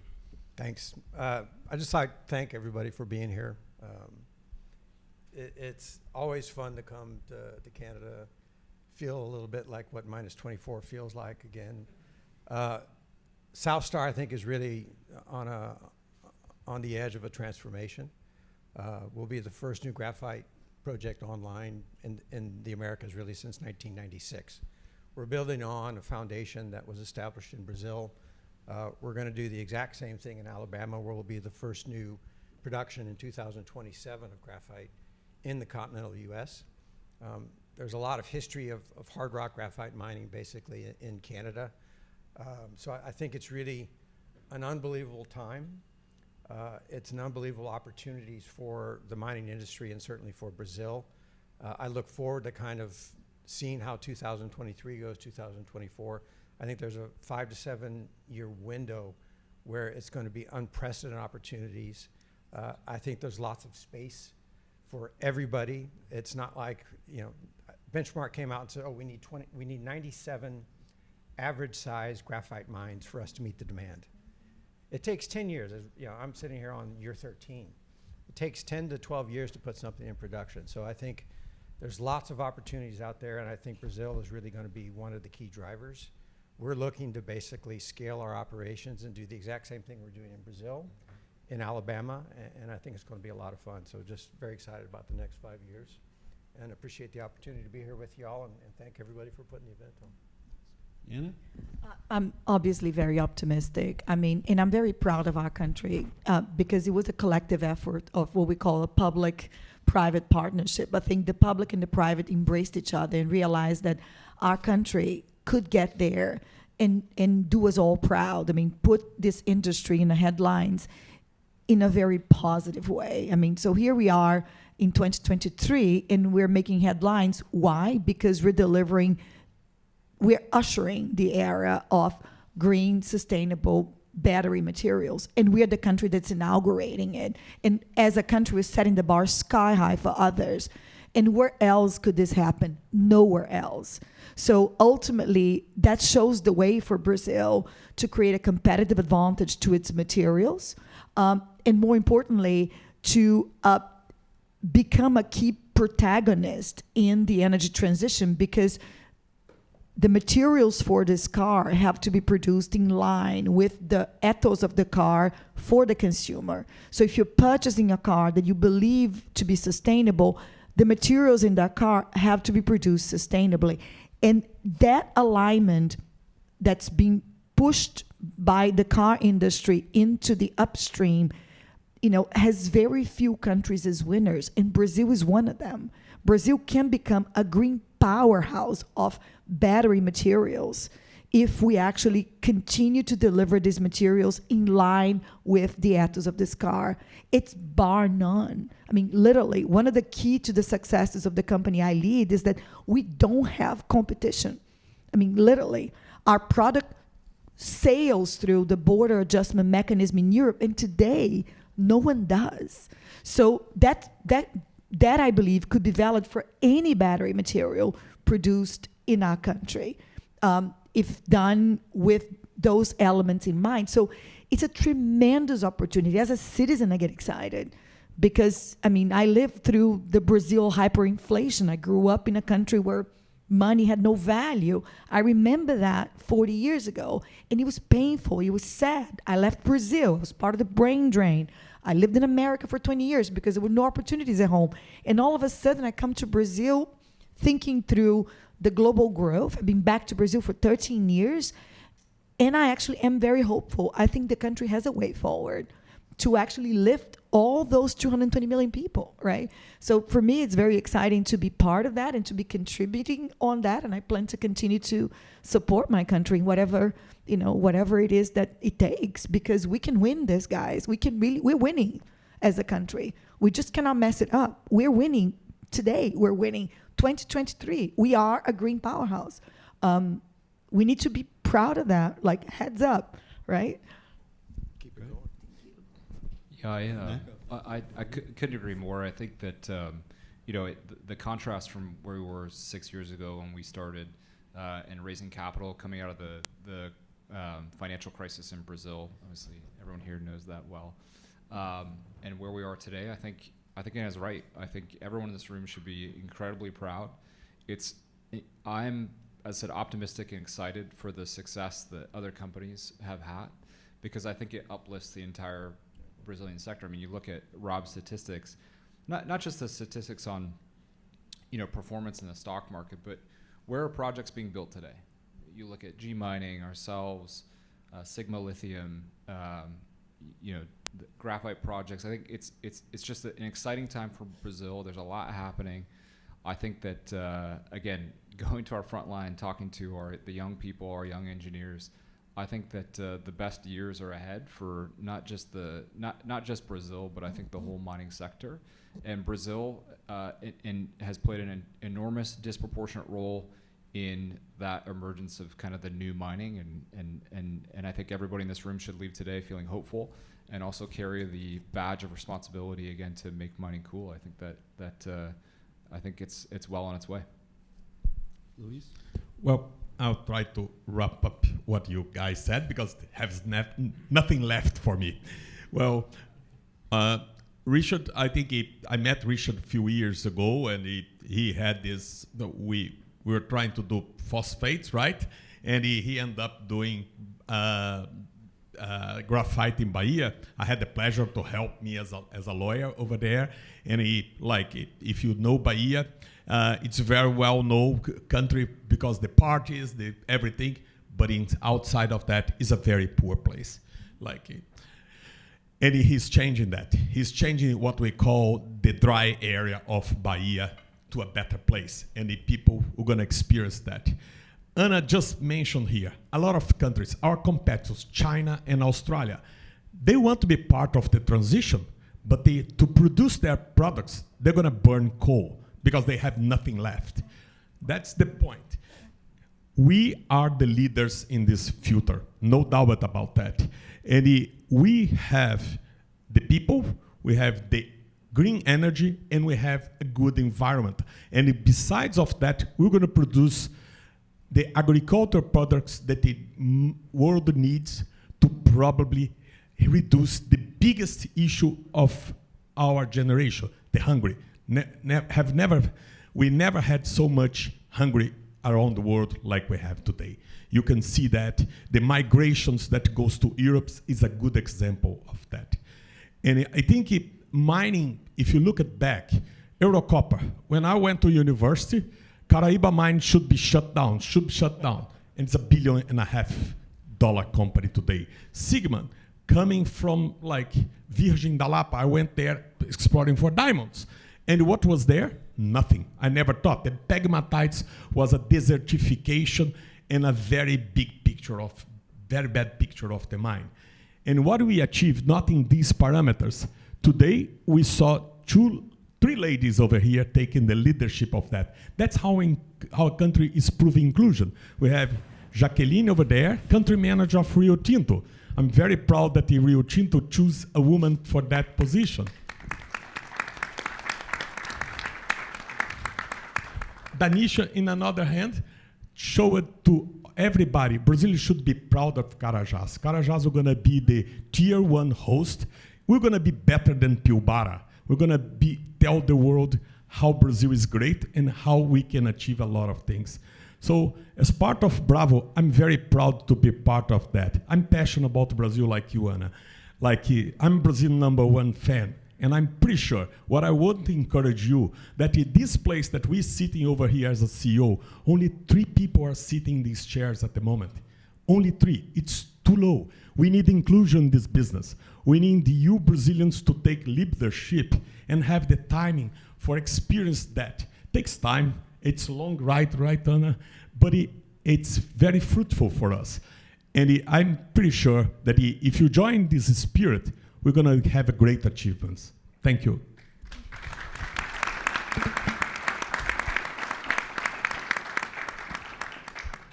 All right.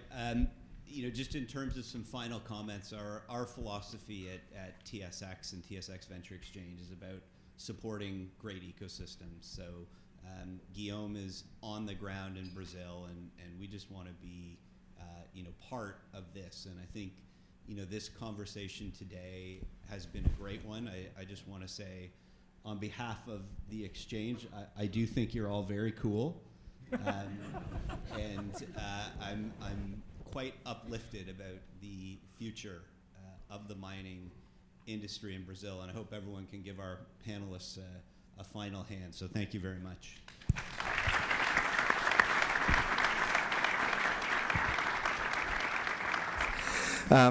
Without any further ado, I would like to introduce Rafael Bank. Rafael is the co-chair of BCCC ESG committee, is one of the most successful committee at the chamber in addressing one of the most important subjects that we all have to deal in the mining industry. Rafael is a former global head at Vale of Institutional Relations, and also a founder and the CEO of Proactiva. I also have the pleasure of having him in our 4B ESG committee. Rafael, the podium is yours. Thank you so much.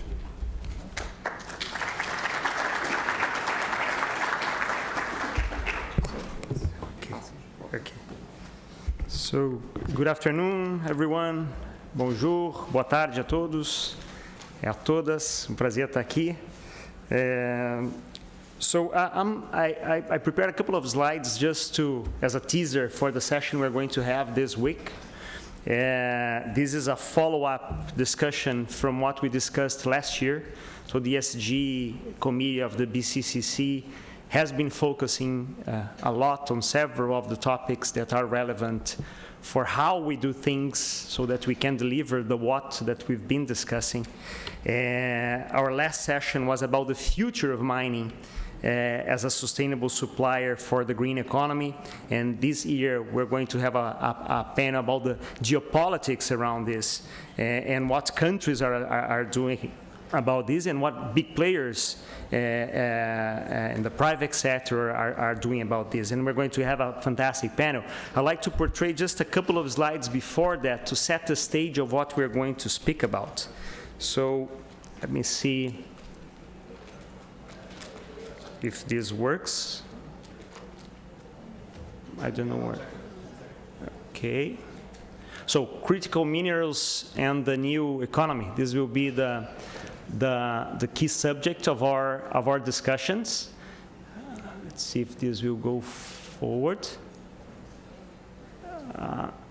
I've been asked to say a little word about Proactiva, which is a consultancy company focused on ESG and business and human rights in Brazil, so looking at ESG performance, and it's a lot of what we're going to discuss also in the panel. These are some of our clients, and this thing is not working 100%, and let's go to the slides I wanted to show you.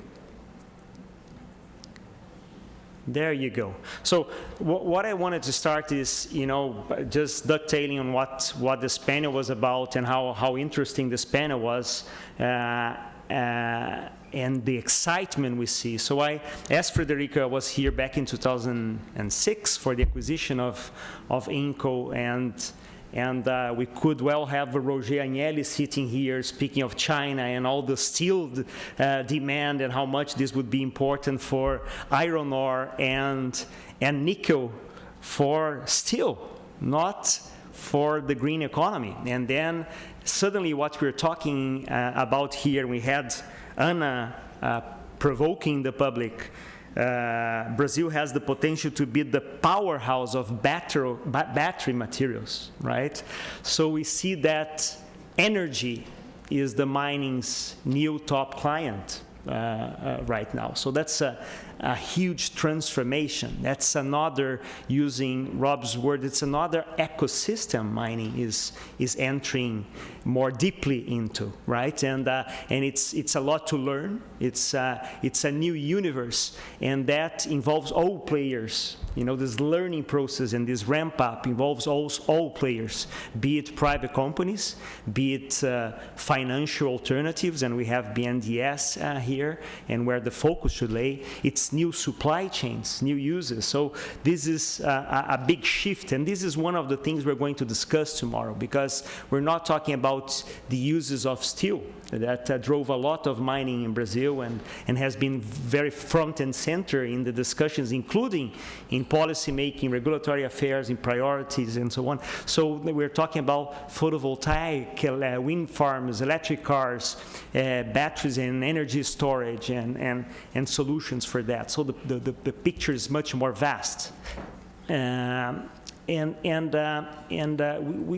saw Dashni speaking earlier today, and the CEOs here in the talk show, and these are very interesting numbers, right? If we look at the total mineral demand from clean energy technologies, how much we are going to see the demand increase for different uses if we compare what we have today, 2010, 2020, and what it will be once projected 2030, 2040, with different scenarios, right? First, sectorial estimated scenarios, and another scenario based on what are the sustainability goals that we have to achieve. So we're talking about doubling, quadrupling the demand from this type for this type of uses, and for the minerals for that use. And when we talk about doubling and quadrupling, it's interesting to understand what's the drive for that. So if we see an electric car, the minerals used for an electric car and for a conventional car, right? How many-fold an electric car demands minerals as to the conventional car we are using today, right? And the same for power generation. So if we compare power generation of our offshore wind farm and what would be a natural gas plant, right? So we're talking about an electric car 6 times higher demand of minerals than the conventional car. And when we compare offshore wind and natural gas, we're talking about 9 times more. So this is why, and this is the big numbers behind. And this comes very interestingly. This is a major report from the International Energy Agency. So this is the ecosystem investigating how minerals will or not compromise energy security, right? So energy security has always been front and center in geopolitics, in international agreements, in national policy, and now we have mining straight and forward connected to energy security. That's a big shift in a completely different ballgame for mining. Let me see if I can go forward. There we go. This is also very interesting, right? Being electric cars, one of the major sources of demand of these minerals. See how interesting what we'll have in terms of progress. So I think Dashni was saying earlier that the production expected will be to supply 300,000 vehicles, right? Was that the number? Talking about nickel sulfate found in rewarming building, that will be sufficient for 300,000. For 300,000. So see where we are now in 2020 in number of electric cars, right? And we're talking about these major players that are electrifying their fleets, right? So see what it will look like in 2030. see what we look like in 2040. So yesterday I was talking to Eduardo Lechem, former global head of exploration for Vale, 30 years of PDAC, and I said, Eduardo, we are seeing a new super cycle, right?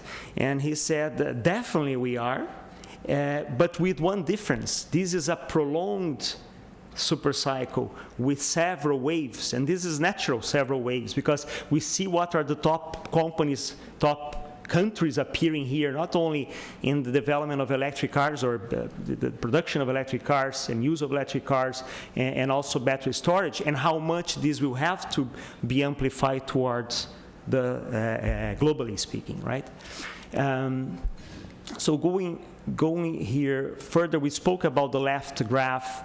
The right graph is interesting because it shows some of the key minerals that are relevant for the transition, and how many folds they are increasing if we compare 2020 versus 2040. So we're talking about lithium needs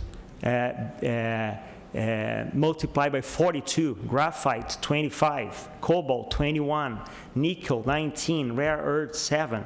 So it is really interesting. And I think this graph is interesting in the sense that we see this transition, right?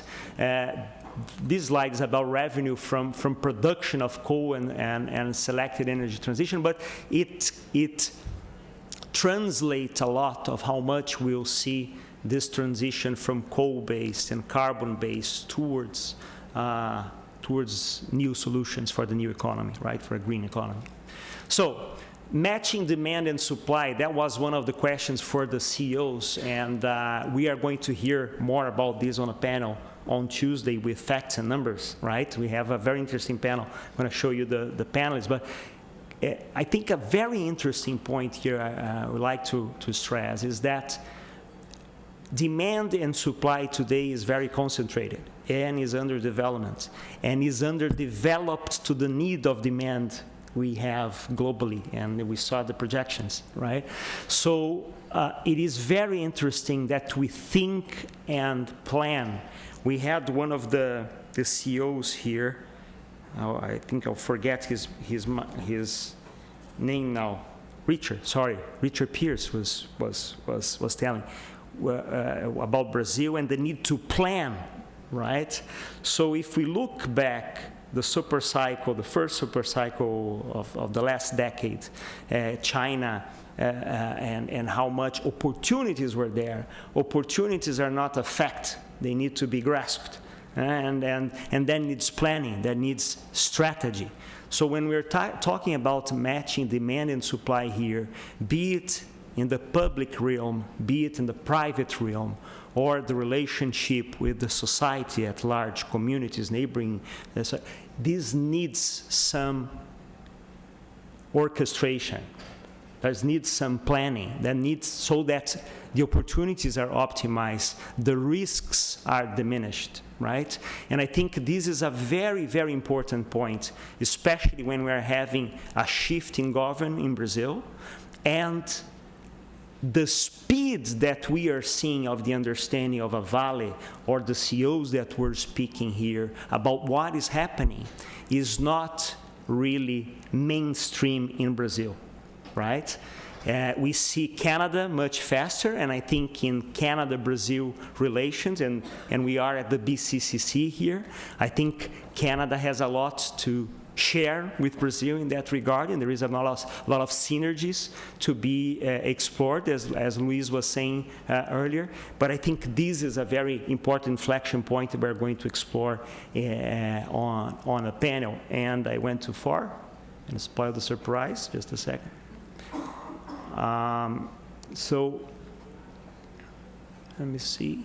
I don't know where I should point this to, and maybe this is the. There you go. So the supply-demand match, we are seeing a lot of capital investment flowing already in the latest years for some of these minerals, and this is good news. But we still see a lot of concentration be it at the extraction phase, be it at the processing phase. So this is a fact that we have to take to understand not only diversification and how, and you see Brazil is not appearing that. And I'm not seeing Canada, right? And this is an opportunity, but opportunities are not a fact. This is a fact now, right? And this is important when we go back to the comment I made of consultation, of alliances, of planning, of strategy, right? And this is the geopolitics we want to talk about that impacts companies, that impacts the private sector, impacts society, impacts the bottom line of development and hitting inequality, as Anna was saying earlier. So this is the point. And also something that previous speakers tackled, this transition and everything we're talking about, more than ever, is not only the what, the quality of your nickel, the quality of your lithium. It is the how. There has never been so much scrutiny on supply chains. There has never been so much scrutiny on how things are done, right, from different sources. And I think this same report, and purposefully I extracted that from the report, is bringing exactly that. Exploitation of mineral resources gives rise to a variety of environmental and social implications that must be carefully managed. And the first one is always climate change, neutralization, how my operations are or not green. So I'm delivering a green solution, so I'm entitled to be dirty. That's not tolerable. Right? And if you think so, you will have problems with capital. You will have problems with shareholders. You will have problems with your clients, and you will have problems in entering markets because you will see carbon border adjustment measures, right? So it's the whole phenomenon coming to a close.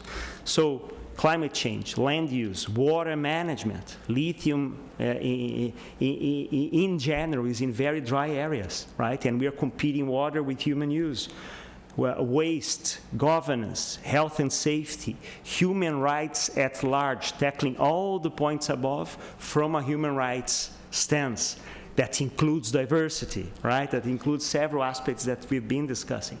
So this type of reference, of framework, is what is the ESG with specifics, with tangible KPIs, with tangible understanding of each of these. And comparing the super cycles, if we're starting a super cycle and we're going back to the early 2000s, it's a very different sustainability and corporate social responsibility moment we were living. So for those who think that is the same old thing, it's old wine in new bottles, that's not what we are seeing on the ground, right? We are seeing companies having to delay their financing because they don't have proper ESG implementation, right? So in the early 2000s, it was the focus on reporting, and reporting was voluntary, and I could select what I wanted or not to show, right? With some standardizations through GRI. After that, we see a complete transformation.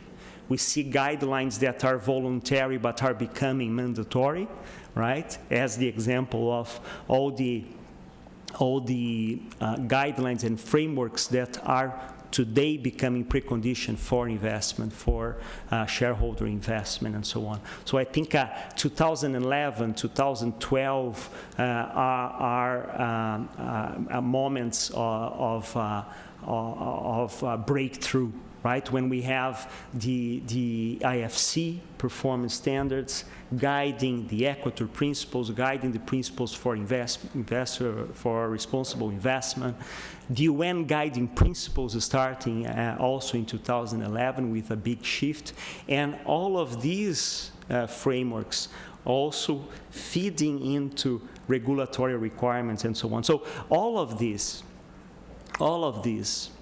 let's see if these slides, all of these bringing the ESG and the business and human rights agenda through and from different sources of pressure. And this is my final slide.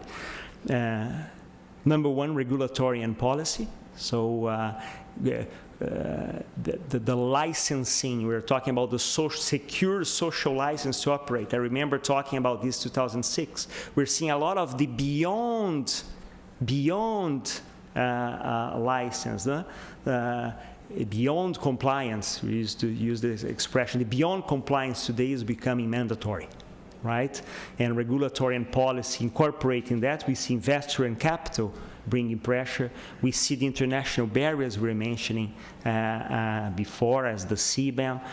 We see the pressure from supply chain and clients and overall civil society and reputation. Early 2000s, maybe we were very, very worried about civil society and reputation. We were talking about the social license to operate. Today, we see the teeth really getting into this and becoming much more impactful for any kind of private endeavor. So I think this connection of money, sustainability, and risk management, and how much you invest in your risk management through ESG tools, you reinforce your sustainability practices, using your money to that, all of that will generate more money. So the idea of this triangle being good business, good sustainability, good for society, and also a way to generate the shared value. I think today the concept of shared value is fundamental. So this is the panel that is going to talk about this. This was the teaser. And I hope to see you all there. I'll be moderating the session. We have Fatini with the Mining Association of Canada with us, Nancy Concepcion, manager at Vale. We have Natasha Cunha, who is the head of head of mining at the Inter-American Development Bank. She will bring a very interesting perspective from Latin American, Caribbean, what different countries will be doing, what is happening in the lithium triangle, how are they organizing themselves and things like this. We'll have Michael von Herf, who is very experienced on what is going on in terms of critical minerals initiatives in Canada. And finally, Minister Raul Jungmann, who is today the president at Brunch, who will also will bring a Brazilian perspective. So sorry for, I don't know if I went a little over time or not, but thank you so much for your attention. And this is beautiful, Jamile. But one before that, for my wrap up, if it works, is what we're going to discuss. So look forward to seeing you there. Thank you so much, and have a great PDAC. Thank you.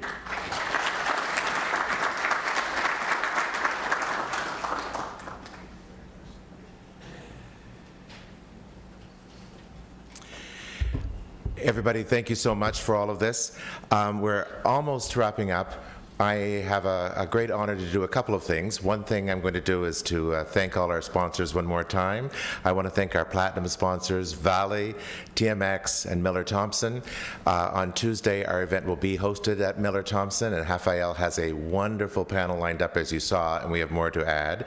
Our gold sponsors, EDC, 4B Mining, Proactiva, G Mining Ventures, Wheaton Precious Metals, Aero Copper, and Sigma Lithium. And our silver sponsors, Mellowhawk Logistics, Brookfield Asset Management, Lundin Mining, BMA Law, Jaguar Mining, Lavros Gold, Kinross, Alvarez & Marcel, Southstar Battery, and of course our partners with Adimbi, Ibram, and the Consulate General of Brazil. I also want to let everybody know that if you're not a member, we'd love to have you as a member. And we have some committees that are very valuable. We have a mining committee, as you know, which is put on this event. But as well, we have a trade and investment committee, we have an education committee, we have a diversity and inclusion committee, and an ESG committee. And all of these committees share best practices and great ideas and are really worth participating in. And one last thing too, we now have chapters right across the country. We have a chapter in BC with Ingrid Polini and Fernando Whitaker as co-chairs. We have a chapter in Alberta with Patricia Hoza as chair. We have a chapter in Manitoba, which we've had right along with Gustavo Zettner, who has been running it for us, is now co-chair with Dave Owens.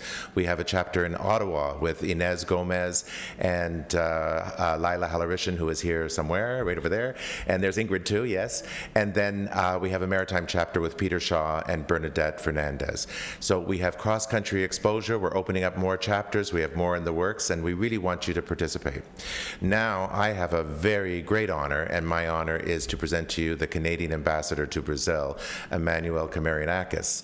Emmanuel has experience in Greece and Dubai and Mexico and Iran, and he was responsible for Latin America, also in Italy. I think he was in Italy too for a while, yes. And then, but now he is the ambassador to Brazil, and he's going to share some comments on his observations here, on his experience so far, because of course he's joined with a new administration, so I'm sure he's going to have a fresh outlook. And so, Mr. Ambassador, we're delighted to have you here. Please come.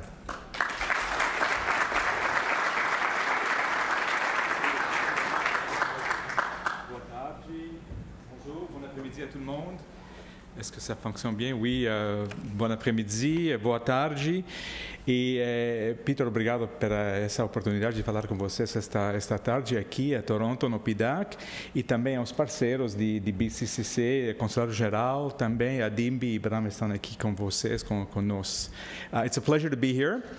I was hoping to be here this morning, but unfortunately my flight got a little bit delayed out of Montreal, and I'm not going to blame Air Canada. I'll blame another Canadian institution, winter storms, so that was a bit of a shock because I came out of Brasilia and I'm like, why is PDAC in early March, right? So, but anyways, it's great to be here and a pleasure to meet everybody. I'm looking forward to meeting more of you, I guess, right afterwards or over the next couple of days. I'll be in town.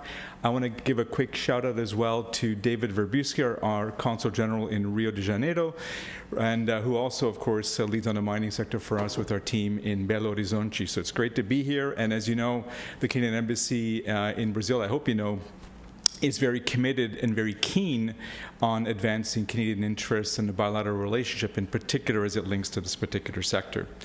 I took some quick notes of things that I wanted to raise today. Peter, I'll respect time. I've done this before. You just point at me if I'm getting a little bit too long, but I'll try to a little bit careful in what I sort of, how much time I take up, but I'll be relatively quick, and I'm happy to unpack anything if anybody likes going forward. So, the relationship. Let me start off with different layers of the bilateral relationship. I'll start off with the commercial sort of aspect first, the trade relationship. We have a significant platform in Brazil. We have, of course, the embassy in Brasilia, which we have a trade team there. We have a significant-sized consulate general in Sao Paulo, which is really where the core of our trade program is based. And then we also have another consulate general in Rio de Janeiro with a specific sectoral focus, and we are fortunate to have 3 additional offices in Belo Horizonte, Porto Alegre, and Recife. And so we have a pretty good presence across the country, and we also try to make sure that we are strategic about what we're looking at. So speaking of strategic, I'll raise a few quick sectors that I think are important and ones that we want to be developing on as we move forward. Mining, obviously, and mining tech and other aspects related to the mining sector. Agriculture and the importance of ag tech and other pieces. And I mentioned somebody earlier mentioning about the importance of the mining sector. And let me just kind of veer off a quick second into agriculture, which is another big key part of what Brazil means to the world. We had a delegation from Nutrien recently in Brasilia, and I hosted a dinner. We had a great discussion, and the Nutrien team was telling us, and actually made it in the remarks of the CEO, that their estimates is that the world will likely need 50% more food by 2050, right? Global population, people want more protein, all that kind of stuff. Brazil is expected to meet 60% of that growth. So the country has huge potential for being an even larger player in the global ag space as well as the global mining space. So just to kind of position, it's not just about mining for Brazil, there's really other sort of key elements of how this economy and this society in this country is important to the world. And let me continue on. So mining, agriculture is important for Canada, of course, with Brazil. Clean tech, environmental technologies, and the whole environmental file, which unpacks into many areas. But let me just say clean tech for the purposes of the commercial section.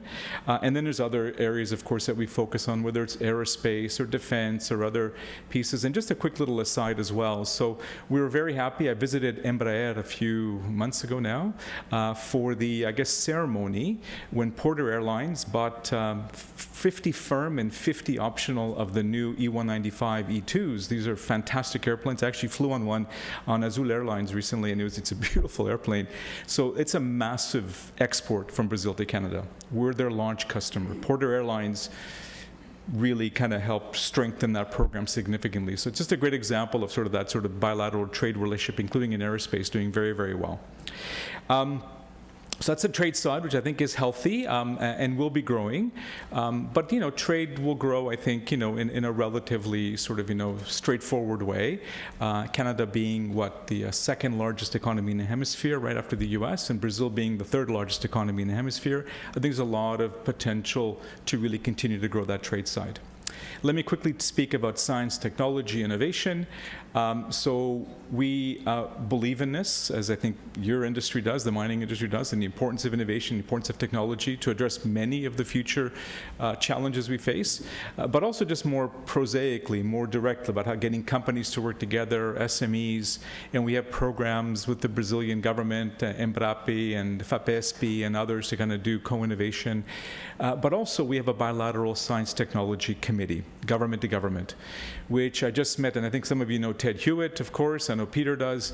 So he's the co-chair for the Canadian side. We're likely going to be holding our next meeting in the fall. It's Brazil's turn to host. And what we'd like to do is to really bring, and I was talking to Ted about this actually yesterday or 2 days ago, we want to just really use that as an anchor and bring other pieces together and then scatter out across Brazil potentially to do other things with our S&T agenda. And we want to look at making mining and mining tech one of the key components of that S&T relationship. So a heads up to David over there. I haven't spoken to David about this yet. So we'll follow up with that piece of it. And there'll be other things that we do as part of that strengthening of our science technology relationship. Because the way the world is going today, geopolitically, somebody mentioned earlier, geoeconomically, innovation is a very valuable coin, not only from the company's perspectives, but from a national interest perspective. And so this is a really key piece that we want to continue to build on with Brazil. On the sort of trade and commercial file, the third piece is investment, which really is the fundamental anchor of the Canada-Brazil bilateral economic relationship. There is significant amount of Canadian investment in Brazil in the mining sector and other areas, and Brazilian investment here, Vale being the flagship, but there's other pieces of it as well. We think there's continued potential for them from an investment perspective.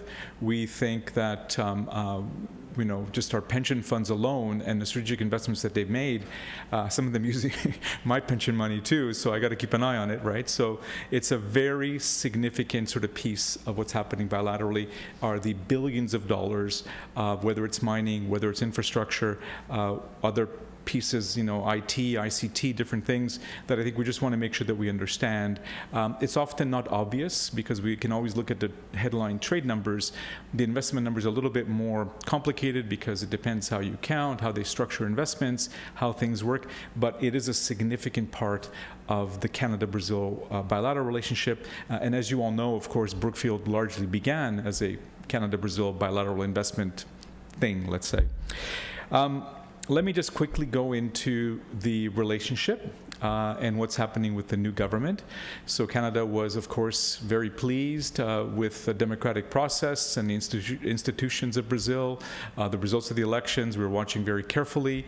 We announced, of course, on Twitter and other sources, our support, of course, for the results, and have already started engagement with the new government, I think, in a pretty ambitious way. We've already had our foreign ministers with 2 conversations, and that's been it's been a great dialogue that's taken place between our 2 foreign ministers. We expect very shortly to get more substantive engagement at the ministerial level on various files, but natural resources, agriculture, environment, in addition, of course, to the foreign ministry and our trade minister and such. So we have a really, I think, robust agenda. But we're not the only ones. I mean, I speak to my fellow ambassadors in Brasilia, and it's obvious to say, but there's been a pretty significant change in how the world views Brazil with the results of the election, or parts of the world. And so for us, I think we just want to make sure that Canada continues to be top of mind, and that we continue to make the case why we think we have a strategic relationship, which we do, and want to continue to build on that with the Brazilian government at all levels. Let me just also quickly get into some of the content about what we want to do bilaterally. So I mentioned that it was a great panel before earlier. They raised some really good points. I like the focus on diversity and inclusion, the role of women in the economy. I would add also, for Canada's perspective, Indigenous communities and how we work, in particular in the mining sector, on sustainable economic development, often on Indigenous lands. And now in Brazil, of course, there's a new ministry for povos indígenas. And so we want to really make sure that we kind of bring that sort of piece of that agenda to the bilateral relationship, and are very happy to work as well with players in this sector, and also our partners, the BCCC and others, to really be able to kind of just make that connection happen on these files, but more importantly, between people.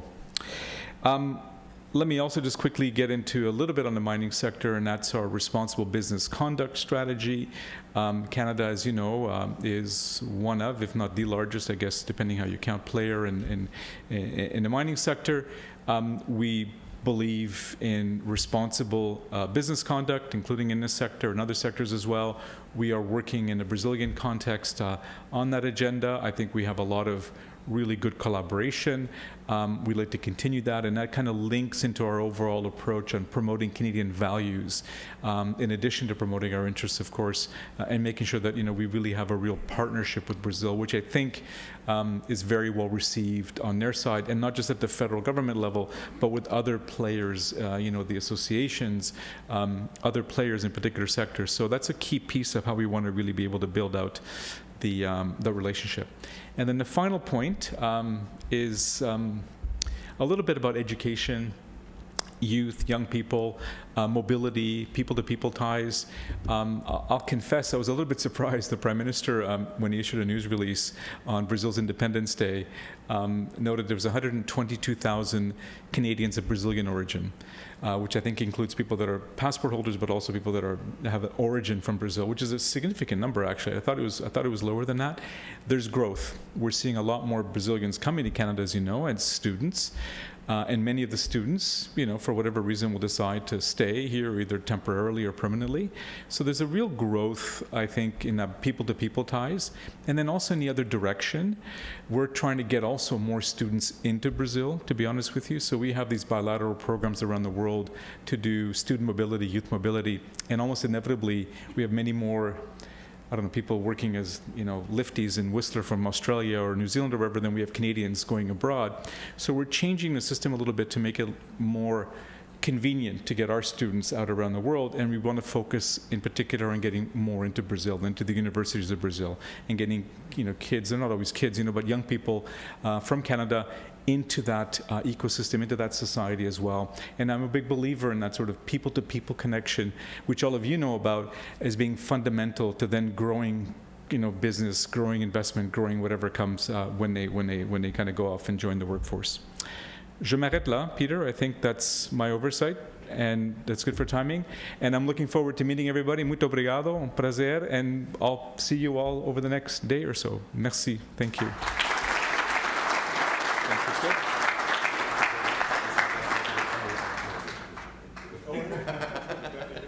Thanks so much. So, folks, this is our presentation for today. We are very grateful. Fred, do you have a few last words you'd like to share? And he gives the Fred thank you. Wonderful. Folks, we're really grateful that you came out. We're grateful that you participated in this. Please spread the word. If you learned something, I want to hear about it. If you saw something bad, I don't want to hear about it.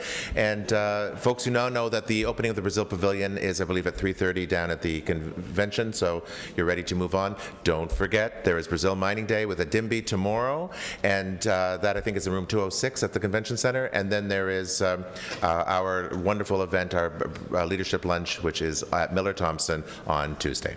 Thank you very much. That's it.